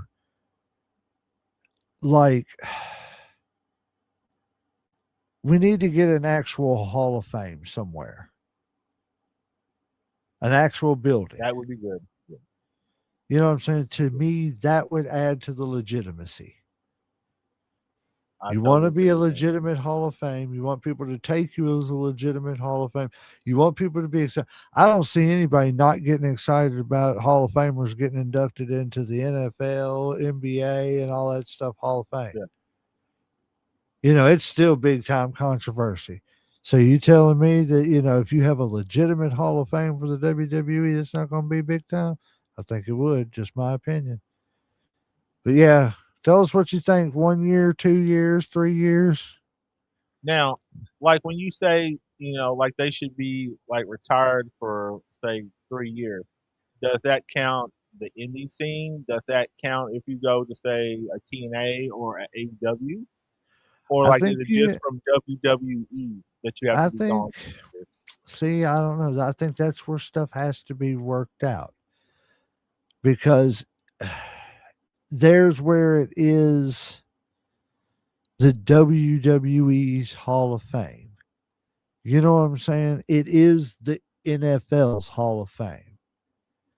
Now, I don't know if after the NFL, you know, I don't know what the contract says. If something's okay, so case in point, you retire from the NFL in 3 years, right? A year after you retire, you get offered $15 million for 1 year to come over and play in the 3-on-3 league. Shit, I'm there. Okay. Well, does that, are you a pro player? You're getting paid. But the thing of it is it depends on the definition of a pro. Like if you're getting that's paid, it. What does that NFL retirement contract say? Yeah. Now, And like if you get paid to play a certain sport, like then technically you are a pro. The difference between a college and a collegiate and a pro player is a pro player gets money for it. Well, so does a college player now, though. Well, it's true that. That is so fucking true. So I mean, you might have to change the definition of that shit now. Yeah. You know, so it's just it's just the minor leagues versus the pros leagues. Yeah. That's all it's all NCAA is now. It's the minor leagues. It's just a miniature version of the fucking NBA and shit. Like if you got free agency. I don't think dude, I'm telling you right now, I got a feeling that college is going to end up swallowing the NBA. We don't need to get off on that. We could we possibly need to get a sports show going, man. Yep. Too, I heard someone was talking to us about hey man, that might be another good idea. I mean, we do wrestling. Why not do sports too? That's it. Trust me, like we're gonna have no problem talking about sports the way we talk about sports. So we probably have to set a bell just to cut us off, honestly. Right. 400 topics, man. We could talk about one game for hours and stuff and everything. Shit, talk about the Lowrys, you know, Boston, everything, and LA. Yes, shit, that could go for a fucking month right there. Right, shit, years, man. Going back from that's a all time since the league's been going rivalry. All righty, yeah. So sticking with the Hall of Fame stuff, Bad News Brown's widow asked fans not to be bitter about the WWE Hall of Fame speech denial. She was happy with the way everything went. But in playing devil's advocate, I don't know if you've seen this, but Gunnar Udy, the son of Psycho Sid, said, "Thank you to everyone for all the love and support you've shown our family. It means the world, and I appreciate every single person who had my dad's back. Last night's so-called Hall of Fame induction for my father, Sid Udy, Psycho Sid, Sid Vicious, was straight up a disappointing and disrespectful as hell. I'm glad my dad was big enough to put himself over even in death, because WWE damn sure wouldn't. I didn't see one single ad for him here in Vegas. The Hall of Fame gift shop had zero merch for my dad, not a damn thing. But they were loaded with all the Dennis Rodman crap you could want. I feel like they just swept him under the rug like a footnote, rushed to get him out of the way." He said, maybe if we had waited another 20 years until all of those jealous, insecure ex colleagues were gone, the ones who could never match his athletic ability, his looks, or his unbreakable willpower to tell them no, he would finally gotten the full induction he actually deserved. Still, I'm trying to stay positive for my son's sake. I got to bring him, and he doesn't know. Let's see. He doesn't know they did his grand. Sorry, my eyes are. I got lost there. He doesn't know their grandpa. They did his grandpa dirty. He just got to see his hero honored. That moment with my boy made it worth it, and at least we walked away with the real Hall of Fame ring and adding pictures with it here because there's something solid we can actually hold on to while the rest of this felt like a slap in the face. Rest in power, Dad. The master and the ruler of the world got his flowers. Even if the WWE tried to shortchange, it shortchanged you one last time. They were always jealous. Congratulations to Bad News Brown and Sid Vicious and Demolition, so on and so forth. So I'm not going to read off all the hashtags. What do you think? Does that make you want to go and watch it now? See, I had heard some of this already and stuff, so I knew about Sid's son being upset, but I didn't know all the details. Like, what you talking about, like they didn't have any merch and how he's pissed off, how they seemed like they showed more respect to Rod than they did fucking his dad and shit. So I didn't know the details and stuff. As a son, I mean, he's got the right to be upset. Like he feels like his father was disrespected, and they didn't show proper respect. I mean, I think any son would be the same way. Like in his eyes, his dad was his hero, and if you didn't show him the right amount of respect, I mean, I'd be pissed too. Do you think if they didn't start at like midnight, that they could like do a longer Hall of Fame and actually give everybody's family a chance to speak, even if it's just a couple of minutes to say something? So, like, did they not let him give a speech? Like I said, I No, don't know all the details. he Besides, got no I'm speech just whatsoever. Got no So they speech. shortchanged him by not letting him speak. Now that is to me, I think a little disrespectful. Okay, but see, there's the flip side of the coin. Bad News Brown's wife, Bad News Brown, didn't get a speech either, and she was okay with it.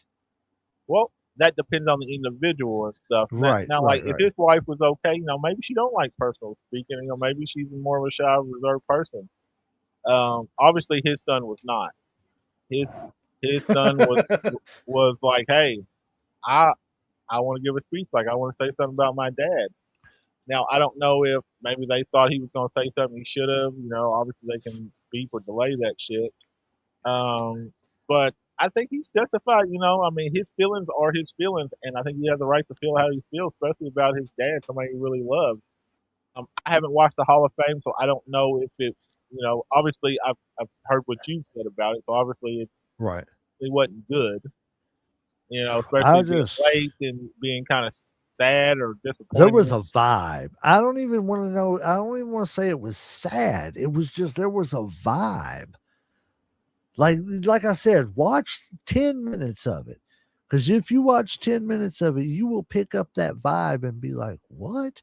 Keita, what are you saying? I think it's hard to say honestly about. Please respond, darling. Thank you. Yeah, like it was just weird. There was like a weird vibe in the building or some, I don't know, man. It was just crazy weird. Let's see.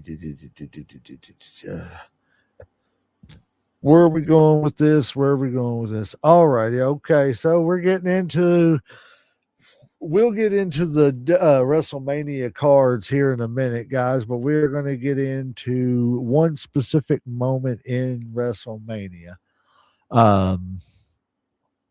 Brock Lesnar. That's the reason why I put the empty ring here in the middle. And with Headlocks, Heels, and Havoc over top of it and everything. The empty ring is for Brock Lesnar's retirement out of respect for him. I'm sure everybody, and I mean everybody, let's see. Well, did you know? This is crazy. Brock Lesnar had more matches in 2002 alone than he's had his entire second WWE run combined. I believe it. Yeah, but I mean, he learned how to play the game. You know what I'm saying? So Yeah. I can't hate on him. I mean, that's what everybody does now. So like, I can't really Yep. shit on him for doing the same thing that all the rest of them did. Now, So, like, do I like it as a fan? Fuck no. You know, like if I pay to see you and take my time to watch television, I want to see the big stars. It's like going to like an NBA game and the best player is sitting on the bench because they're resting his ass because they want him for the playoffs. No, if I spend my money, I come to see the stars. I want to see the stars. and see, But like, that's the thing, though. I like, but is it like, okay? Let me ask you a two-part question. You said you wanted to come see the stars, but is it sometimes okay to not know he's coming so that way it is that surprise at the end of yeah, the yeah. Oh, that's pay-per-view? fine. Yeah, Okay, totally okay. fine. Yeah. So tell me what you, I mean, I guess give me a little synopsis, 3 to 5 minutes, tell me what you think Brock meant to wrestling and what he meant to you, where you put him and everything and all that stuff. Okay. Let's see. I always liked Brock. I wouldn't say he was one of my favorites, but as far as a heel, like he was devastating. You know what I'm saying? Like a man that big and that size, being able to do some of the things he did. I know he didn't do that front flip that great, but just his athleticism and his power. Um, I think he had a lot of great matches. I think he told a great story in the ring. I think he was a dominant champ. He was very believable. Um, I don't think he has anything left to prove. I mean, not only is he he kicked ass in wrestling, he kicked ass in fucking UFC and shit. So I mean, what else do you need and stuff? I mean, like he was never one of those people that really liked. I think the wrestling lifestyle because he didn't like being on the road. He didn't like all the crowds and shit. He was more of a solitary person and shit. He liked being on his farm. He liked being away from people, just being near his family. Um, so for him to come do what he did, it definitely took him out of his comfort zone, and I think he learned to adapt. I mean, he was blessed to have Paul Heyman right beside him, being his mouthpiece. You couldn't ask for a better person beside you. You know what I'm saying? Besides maybe Bobby Heenan or something like that, as far as to give you knowledge or share wisdom and stuff. So I think he definitely benefited from that. I mean, he's got a Hall of Fame career. I mean, you got nothing to complain about. First You know what I'm ballot. saying? Oh yeah, easily. Like I said, I mean, I don't see why you wouldn't and shit. Like I said, I mean, um, So you said nothing left to prove. yeah, I mean, like And what's he gonna win? Like Intercontinental Championship belt or right, U.S. right. title? Come on, man. So you said nothing left to prove. Do you does that just play into the fact that, and nothing against Ric Flair, because Ric Flair is the anomaly in pro wrestling, if that makes any sense. You know what I'm saying? Mm. Um Ric Flair's got a whole lot of title reigns, and Ric Flair's got his title reigns mean something. You know what I'm saying? Uh-huh. Like it's not like 21 is like, I mean, there's a few of them there at the end in WCW that was kind of like, come on, man, they were cheesy because of the Yeah. stupid storylines they put him into. You know what I'm saying? Yeah. Wasn't nothing his Yeah. fault or anything like that. But and so I'm not going to discount those or anything like that. They gave them to him. But I mean, for the most part, all his title reigns are legit title reigns. Do you think it matters if you have, we'll go with John Cena, never seen 17? Do you think it matters that he has 17 and Brock's got, I don't know how many Brock has, so I'm just going to guess like 8 titles reigns. I think it's around there. Do you think Brock's titles, and he is a lesser of a wrestler because of the fact that he has less range, or do you think it just matters the impact of your title reigns? See, that's kind of hard to say because I think both of them kind of apply when it comes to it. I think who you win against matters just as much as like how long and No, how no, many no. I'm not saying belts who that you you win have. against. I'm saying like just the impact your title reigns have. You know, whenever Brock Lesnar has that title or is going after that title, somebody somewhere is getting effed up. Yeah. You know what I'm saying? Uh-huh. And the possibility of him taking that title is like 93% Yeah. every time. So you see what I'm saying? I'm not necessarily talking about who he's going against. I'm just talking about the impact of him and the impact of him having that title Does, versus his 15 less reigns. mean more than John Cena's? Yes. There. Okay. Thank you. Okay. You That's the said it easier way better. to put Yeah. it. Yes. I couldn't Uh, spit it out that way. honestly, that's kind of hard to say to me because I need to look at both of their one. I need to see how many titles they've had. Obviously, I know how many John's got. I don't know how many Brock. And I think I have to see because to me, how you get it and how It's you carry it hard, man. like matters and shit too. Because if like if John Cena won, say 3 or 4 of his championships and beating some bullshit person like Kobe Kingston or a fucking a Doink the Clown, and Cena was and Brock was doing the Giant and the Rock or something or Triple H, that's kind of different and shit. So you don't back Doink like Brett does? No, no, no, no. I'm not a huge fan of his. Um, I liked him though, like that. I mean, he was a good scary clown and shit. Now, like once they started getting all the little mini ones and shit, that was a little too much. All righty. Um, So I think everybody, hold on. I don't want to get too far behind and everything. No offense. But so get moving on with Brock a little bit. So we knew it. We knew he was, well, as far as we knew. And according to this, everybody heard a lot of talk about retirement match being at SummerSlam. This is Vince Russo talking, by the way. That's what everybody was talking about. A lot of people were talking about Gunther, and I don't know, man. Maybe Brock was well aware of that, and Brock did not like those plans. So Brock said, you know what? F it. I'm going to screw everybody. I'm going to do things my way, possibly. Maybe Brock didn't like SummerSlam plans, and he thought putting Obafemi over might be the way to go. I am honestly and truthfully, I'm buying that 100%. what about the Gunther Brock thing? I think Brock I think Brock went into business himself. I don't think he went into business himself. I think the plan was for him to fight Obafemi, Hmm. right? Yeah. And I think that the next plan was for maybe him to see. I was thinking again, I did this in the prediction show, so I'll go through it quick. Excuse me. Um, I was thinking that Oba wins WrestleMania next pay per view.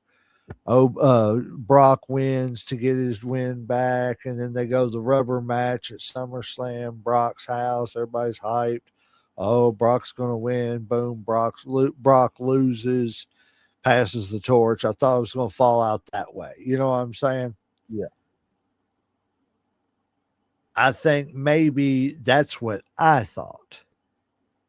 I think WWE was maybe seeing Brock losing to Oba, maybe doing another match where he loses to Oba, and then Gunther coming in and saying, I'm going to take your career. You just suck now.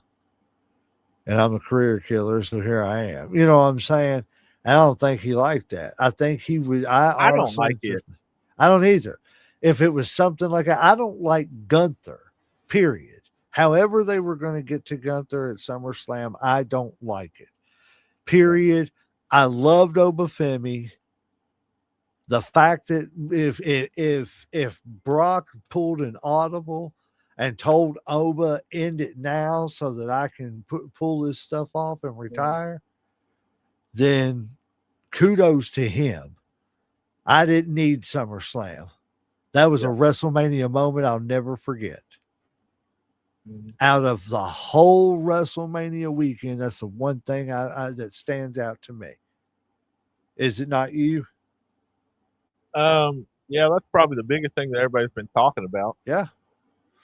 Who we got over here on Twitch talking to us?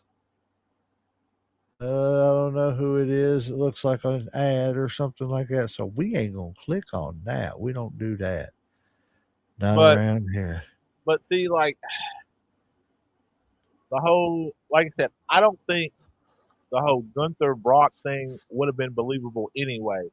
You know, like say we had, Oba and Brock, let's say they do have those three matches and, eventually Oba beats Brock, puts them out, and then what's the name comes in, Gunther comes in and it's like, oh, I want that. Man, to me that's just not believable because I don't see one Gunther choking out fucking Brock because his neck is big as a fucking tree trunk. Two, it's just like even an old Brock is fucking strong as shit compared to Gunther. And you were talking about a guy that was a NCAA championship wrestler. I mean, Gunther's good, but if Gunther chokes out Brock, Gunther needs to leave WWE and go start doing UFC because he is a submission master. Yeah, I just don't think it's believable. Like I don't see.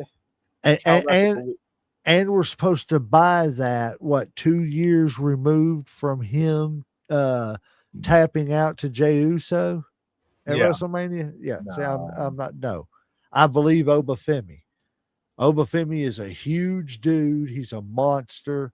He can take over as Brock's guy. Yeah, now that's believable. I've never heard him, so I don't know how good he is on the mic. Even if you have to do it and put Paul with him, who cares? Do it.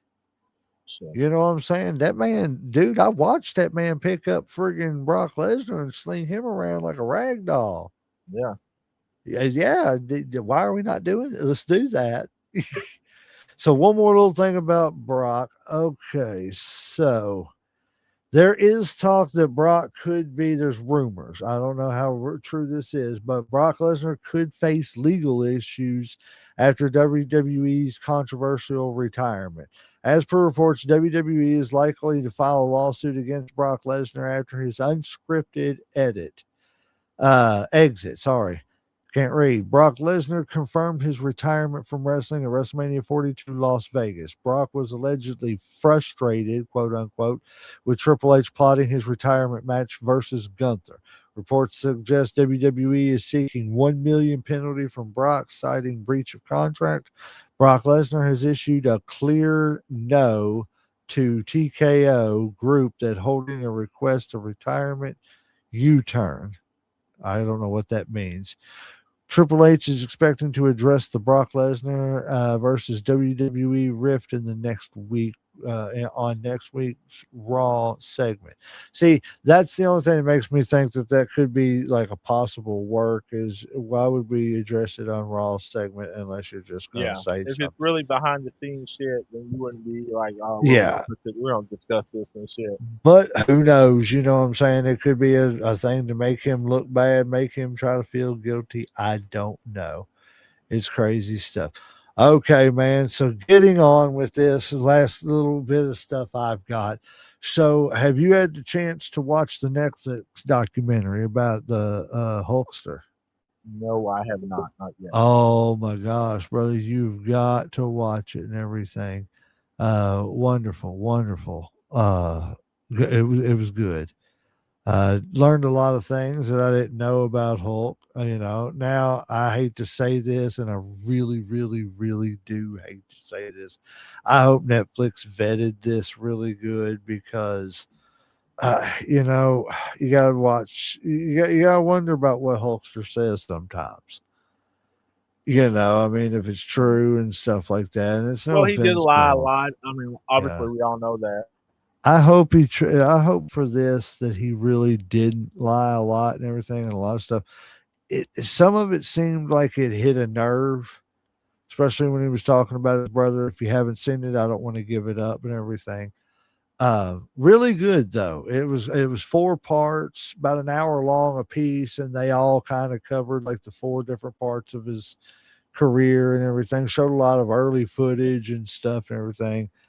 Um, but one thing it does dig into, and I think this will make you want to go dig into it. So, and I won't like tell you too much about it. So two things actually.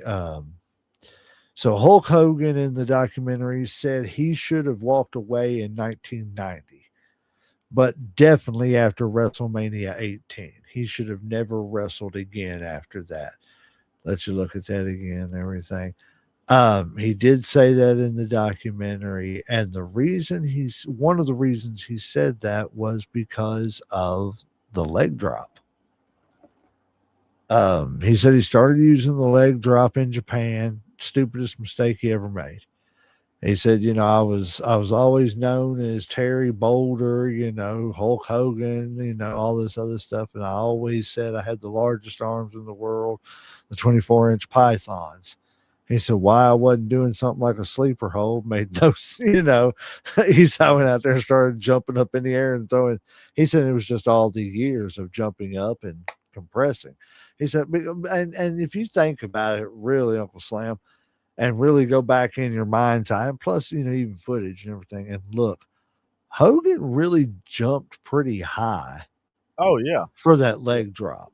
Mm-hmm. And all the years of doing that, compressing his spine and stuff, Because like he had he to said. sell it and shit. That's what sold it because it was Yes. so high, it made such a sound and shit. So I would, that's challenge one of why I would tell you to go watch it, because when you see the x-ray of his back, so Netflix, send us a check because I'm going to plug in your show there, brother. All you little Netflix maniacs. Let me tell you something, brother. And honestly and truthfully, there's something in it that it's going to surprise you with Jesse the Body. I will say that that's another little tidbit about it too. Is there's some fun there. Middle stuff. You just got to watch it, man. I was surprised. You know what I'm saying? It was really good. Watch it, and we'll come back and talk about it, man. Even if we got to do an episode on it, it's worth the watch. Okay. And I know you're not a fan of him and everything. Watch the one about Shawn Michaels on Peacock. I actually planned on watching that anyway. Like I said, I mean, just because I'm not a huge fan, don't mean like I don't watch wrestling Yep. related shit when it comes to like Right. even like Shawn Michaels still interesting. Like I said, he might not be my favorite wrestler, but he's still interesting and Yep. shit. You know Oh, what I I'm own that. What is it? The Bret Hart Wrestling with Shadows. saying? I thought, it was good. He wasn't my favorite, but it Yeah. was an interesting thing. It was cool. It was different. It was behind the scenes and stuff.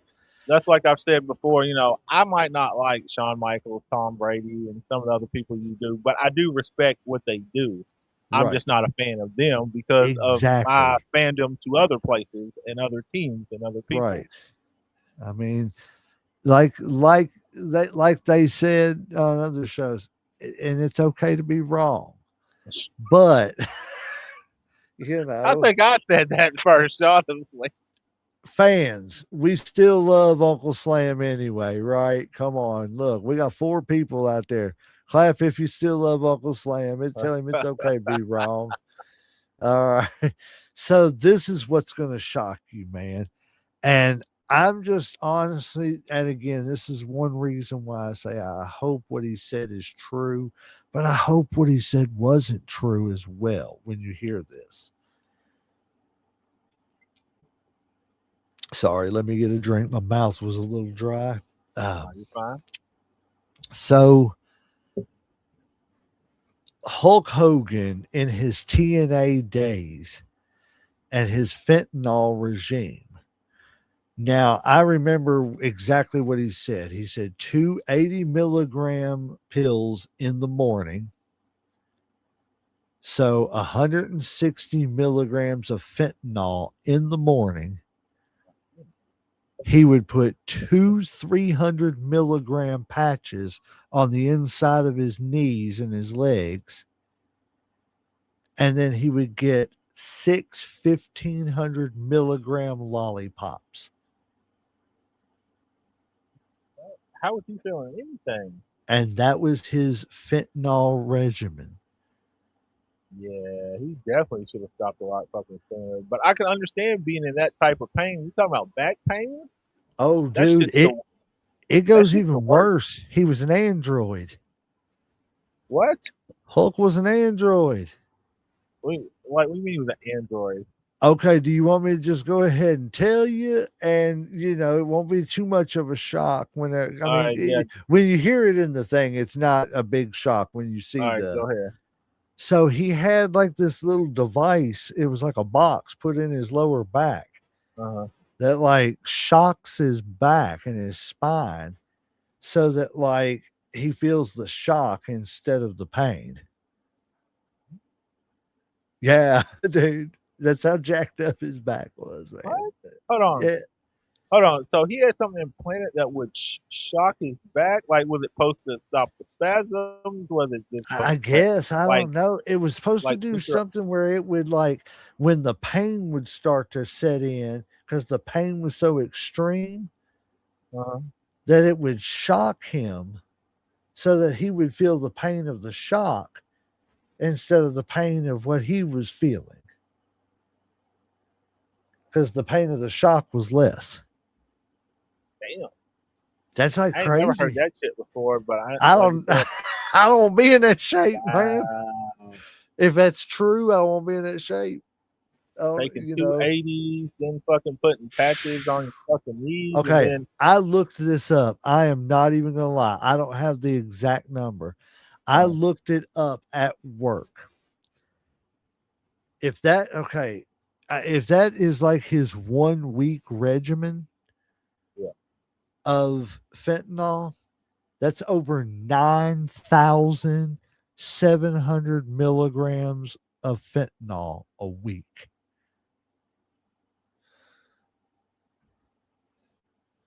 As a matter of fact, I'm going to add this shit up. I'm not even gonna lie. All right. I want to make sure about that. Dang it! I think I'm I still over remember. here just blown away. Like, I feel like he would OD off of that much shit. Like, unless I you just don't built know that, how he because didn't. fentanyl is like 10 times stronger than morphine.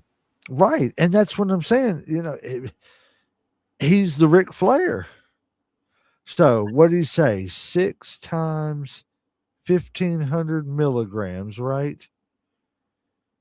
What Okay, for so that the? equals the 9,000. That's Uh, 9,000 alone. The lollipops alone. oh yeah, yeah, yeah. Okay, Then so the and patches on the then knee. we're 300, right? I think so. Okay, so that's 600 plus 600 equals, all right, And then that's do what? 9,600.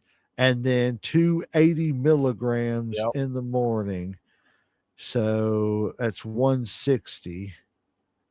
Let's make sure we do this right. Plus 160 equals 9,760 milligrams of fentanyl somehow a week, something like that. I don't And this know is supposed to be exactly. his daily regimen. I don't know that that was his daily. It may have been his weekly. I just don't understand how he felt shit after that. And they tell us not to pick up a penny that's got a little bit on it. Man, You know I what I'm almost feel like saying? one or two of those would be enough. Like, be a punch and a fucking sucker, not a Hold couple on. pills, couple patches. I'm gonna Google this as best I can, everybody. So work with me. Hmm. Uh, if I need to, I'll use Chat GPT if I need to. So was Hulk Hogan's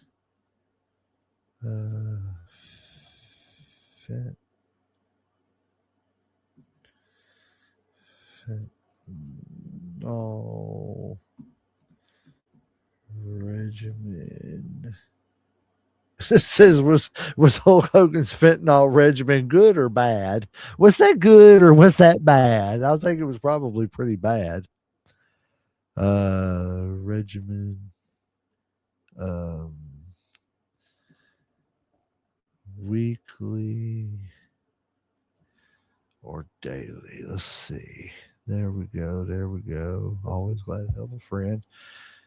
Okay. Hulk Hogan's fentanyl regimen was. Oh, well, okay. I understand that. But how much was he taking daily? Let's see. You know what? It's just easier to talk to him. Can't talk to him. We can't do that. I had to turn my phone off so I could have the internet talk to you people. Love y'all. Huh. Let's see. What was Hulk Hogan's daily fentanyl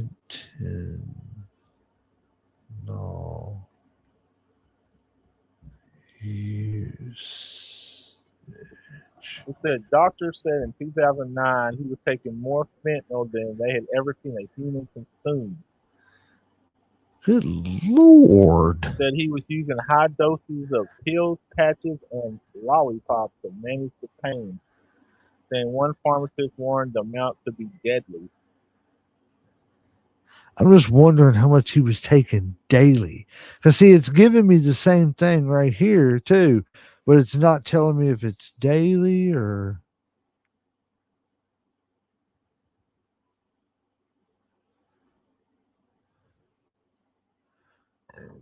Excuse me.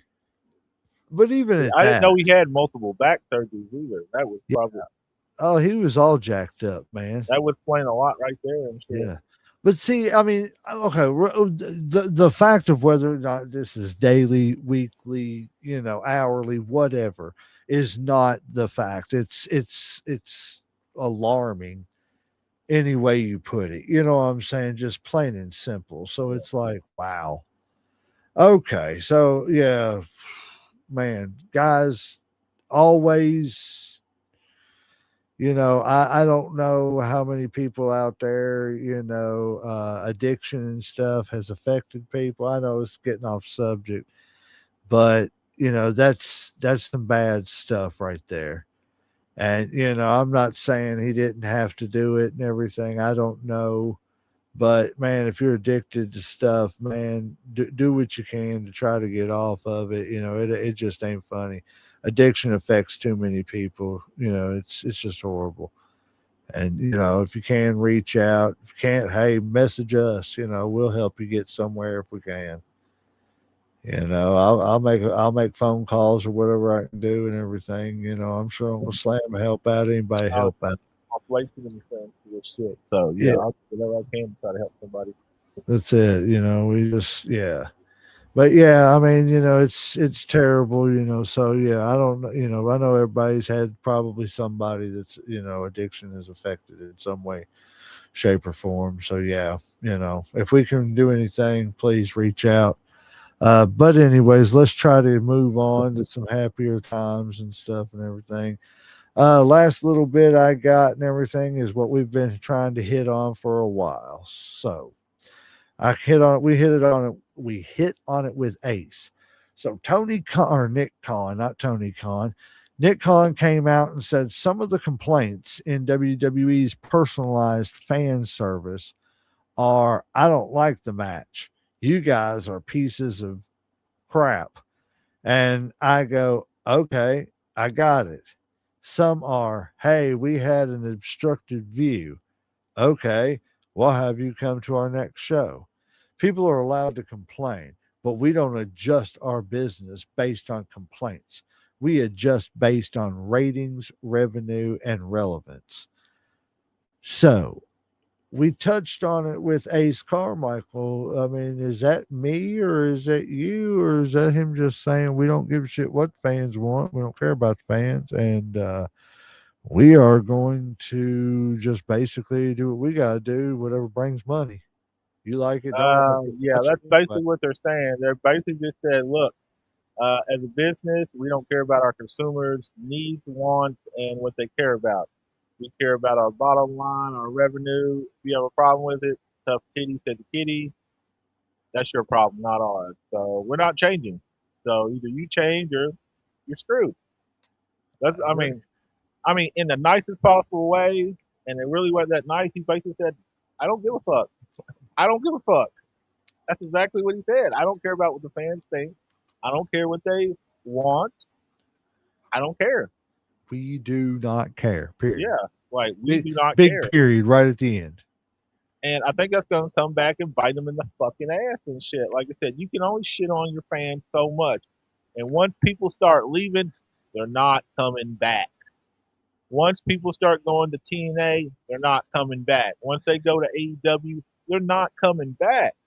Nope. And it's not gonna be just fans, like it's gonna be a generation of fans because they're gonna push off this new generation of fans and shit because their parents aren't going to be able to take them to see wrestling. And if they do, it's going to be some bullshit that they've seen a million times.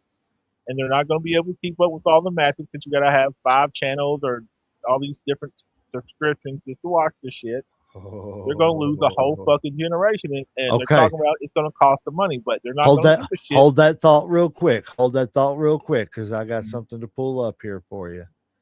So, TKO president admits WWE multi-platform strategy could frustrate fans. So you're touching on it. You think it could frustrate fans? It does. Or, They know thank could. you. It does. Thank What the you. fuck are you talking about? We had the WWE network. $10 a month, everything you could want in fucking wrestling. And they broke it up to make fucking more money.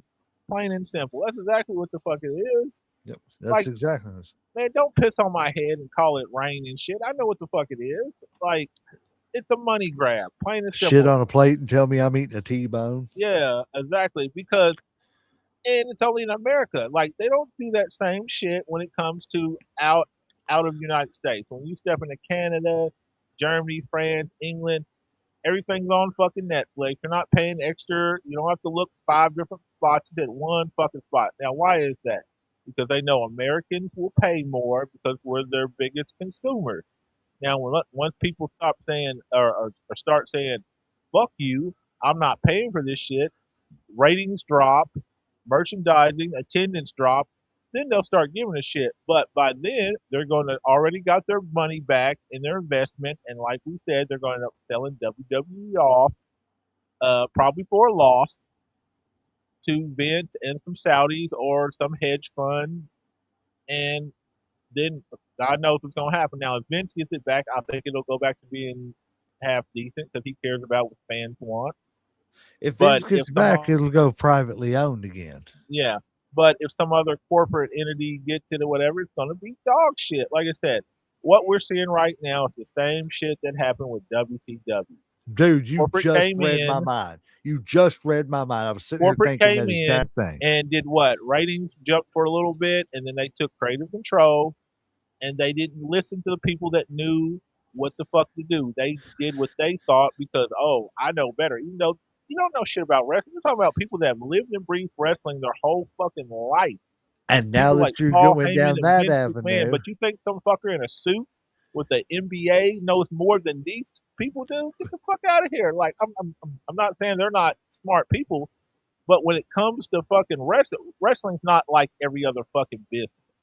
It is a business, but it's not like every other business. It's not like fucking boxing. It's not like fucking UFC. It's different. but now that you went down you have that to treat it avenue, as such. now that you went down that avenue, let me bring this up. So, a major statement from Mark Shapiro is now making waves across the wrestling world. He confirmed that TKO Group Holdings has complete control, taking full responsibility for the direction of the product. This adds a new layer to the ongoing discussion around creative decisions, especially after the reaction to WrestleMania. Quote, That first makes of sense. all, TKO has complete control. So It we are makes sense responsible. why we're getting the same bullshit. So I'm glad you said what my sentiments were, that this is This is this is what's WCW going to 2.0. cause it. Yes, because this is what. And here's the funny thing, man.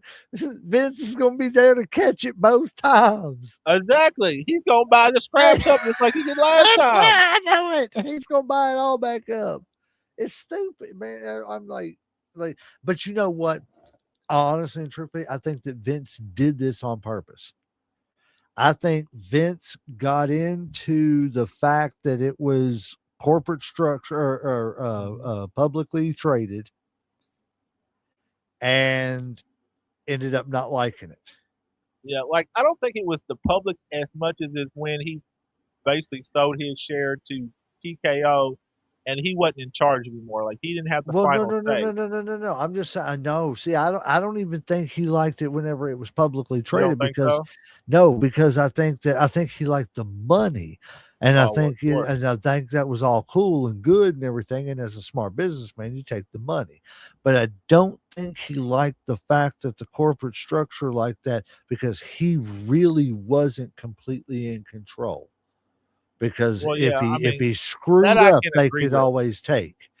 Yeah, because So with Vince has always this, been the man yes, to have the final say. So I definitely agree with with with what you this, said. he can take it all back Yeah, and make it private again. but is he gonna be able to do what he wants? Because if he's sharing it with the Saudis obviously have certain censorship, certain morality things that they're not going to allow with certain businesses that they own. Are they going to give him complete freedom? Now, He obviously, I will. I think he's got enough money to where, see, and that's the thing. If they tank this enough, Vince knows, okay, man, I watched them screw up and tank friggin' WCW enough to where I didn't realize this. He bought WCW for like $2.73 million. Everything. Bought everything that was cheap as except fuck. for the Time Warner stuff. Yeah. So he knows if he plays the long game and waits, ain't nobody gonna be jumping on no big bandwagon to buy a company that's tanking. And so at the end of the day, boom, you tell me he don't let it tank enough. You tell me Vince don't buy WWE back. Say WWE loses its TV deal because it tanks enough. Mm-hmm. Loses its TV deal everywhere. You tell me Vince don't buy it back. We don't have Attitude Era 2.0, and he gets his deal right back with USA. You think And he's going to we're keep it PG or PG-13? That, like you said, I that's think the he could. thing. I don't know if he'll go full Attitude Era again, but I could see him keeping it like um what is it? Ruthless Aggression. Okay. I could see it something like that. Let's see what Keita's got to say here. She said, well, "You're not alone." Yes, ma'am. She said, "You're not alone." You ain't right, Keita. Thank you for being here as always. We love you to death. See, we always got to shout out Keita because she's the only one gets in here and Yeah, talks she's our to number us. one fan. Yes, get in here, everybody. Challenge her. Challenge her for fandom. No, let's see. So, yeah, that's the thing, man. TKO's. It's just. I think it's eventually he's got to buy it. Somebody's got to buy it, but like you said, it cannot be a corporate entity. If it's a corporate entity, it's just not going to do nothing. It's not No. going to work. Um, Vince, I think, with you know the backing of somebody like the Saudis or something like that, is probably it's probably the best bet there is. To be honest, I don't see it. I just don't see it working any other way. To be honest, Yeah. but yeah. Well, before we get out, not before we get out of here, last two things I got. We got to talk about WrestleMania. If you still want to talk about the rest of WrestleMania, I wasn't all that impressed. Is there anything you really want to highlight about WrestleMania? I think everybody knows how bad Mm, it was. let me try. I'm gonna try to find the good parts first, and before I fucking tear it down. Um, hold on. It's Let's see. hard, man. That's the thing, man. It's like there was again. I'm gonna stand by that. While you're thinking about that, I'm gonna go on a little, whatever here, editorial, whatever. The build up, man, the build up was terrible. There was no road to WrestleMania. It was the I don't know, man. It felt like I was on vacation to WrestleMania in an RV, and that was the road to it because it was supposed Yeah. to sleep the whole damn time or so. I don't know. It just made no sense. All The right. road Okay. I'll start with the good first. I liked the Intercontinental match. I thought that was pretty decent. Um, Intercontinental match. Which one was that? that was uh like ladder match with Penta Oh, and okay, okay, okay. like three or four other people. Touche. Yes, Yeah. that was a good one. Uh, I liked it. I was happy and sad about the Brock and Finn match, even though I called that. I mean, like I knew it was going to be a squash match anyway, but I did not expect Brock to retire, so that was definitely a big surprise. Um, I liked that Paige came back. I didn't like that they won the belt. I wasn't too crazy about that, but I'm not that upset about the shit when it comes to that. Let's see, night two. I think, honestly, that's probably the good. The bad's a little bit easier. I didn't want to see Eye Speed. I didn't need that shit. Didn't need Pat McAfee. I was kind of glad he got RKO'd. Um, I was kind of pissed about what we talked about before about the short, you know, 4 hour show and only 53 minutes of matches. Right. That was some bullshit. Okay, and not Uh, only that, to circle back around to where we started, you just said RKO to Pat McAfee. Ted DiBiase Jr. is in the friggin' building. mhm. We knew that Pat McAfee shit wasn't working. Why didn't we just audible right then and there and say, "Hey Ted, man, here's a check, $100,000. Go run down there and run in." Yeah. You know what I'm saying? Uh, Make this something interesting that we can build off of tomorrow or whatever on Smack or on Raw. You know what I'm saying? I mean, it made mhm. no sense why they did. Vince, I feel like would have audibled right there. Yeah. Let's see. CM Well, Punk. Vince wouldn't have Um, fucked up that bad anyway. no, hell no. CM Punk Roman Reigns match. Um, it wasn't bad, but it wasn't for a main event. Like I wanted more. You know what I'm saying? Like you expect a little bit more from the main event. I thought the Gunther Seth Rollins match was fucking stupid. I still don't understand why they didn't put them together. I don't either. I don't know why you don't have all your championships on display at WrestleMania. I mean, you left out a lot of people that were on WrestleMania last year that wasn't on this year. Didn't understand that part. Um, let's see what else I did not care for. Women's championship match. I didn't really. I could have went either way on those. Becky Lynch. I was okay with that just because the whole pace. And like, of course, I've said it before. I'm not big on old people coming back and taking belts and shit. Um, if I had to give it a grade, I'd probably say a C. An overall grade? Overall grade, it would be a C. Or if we're WrestleMania. gonna do our headlocks, it would be Out of 5 headlocks, what do you give the overall WrestleMania? maybe 5 like would be the best. maybe like two head two headlocks, 2.5 headlocks, something like that. See, that's me. I just, there were a few moments I liked. Like I said, the only real moment, WrestleMania moment that stood out to me that will always stand out from this one is Brock. Yeah. And I mean, it's just, I it think he was, stole the show, honestly. Like yes, because as much as everybody talks about CM Punk and Roman Reigns matches, more people are talking about Brock retiring, Yeah. in my opinion, Yeah. than they are about the belt changing hands and shit, or not changing hands. And the thing of it is like it wasn't even just like I like the fact that he gave Oba his, recognition of I passed the torch to you. And then he gave him his moment. Mm-hmm. Then he retired. Yeah. And had his little moment. And Oba gave him the respect of let me step out of the way. Thank you for what you did. You've let me celebrate. Boom, I'm here, guys. Did you see I him tip just his hat to him? Like when he was yes, walking up the ramp, he kind of yes. took off his, like a symbolic hat, tipped his hat Yep. to him, like showing respect. So definitely I like think that shit. yes. I think that was like I said, if I had to pick anything, the only other thing that I thought was really like wow was like, did you see old Cody Rhodes' shiner? Yes. Oh man, man, I was reading about that, and they were talking about at first they thought he might lose the eye or some shit, and then the doctor was like, Yeah. okay, well, Didn't it we're come not from gonna the lose it. punt kick? Yeah. Is Yeah. is, is that from the punt kick? I think so. Did he really kick his ass? I think so.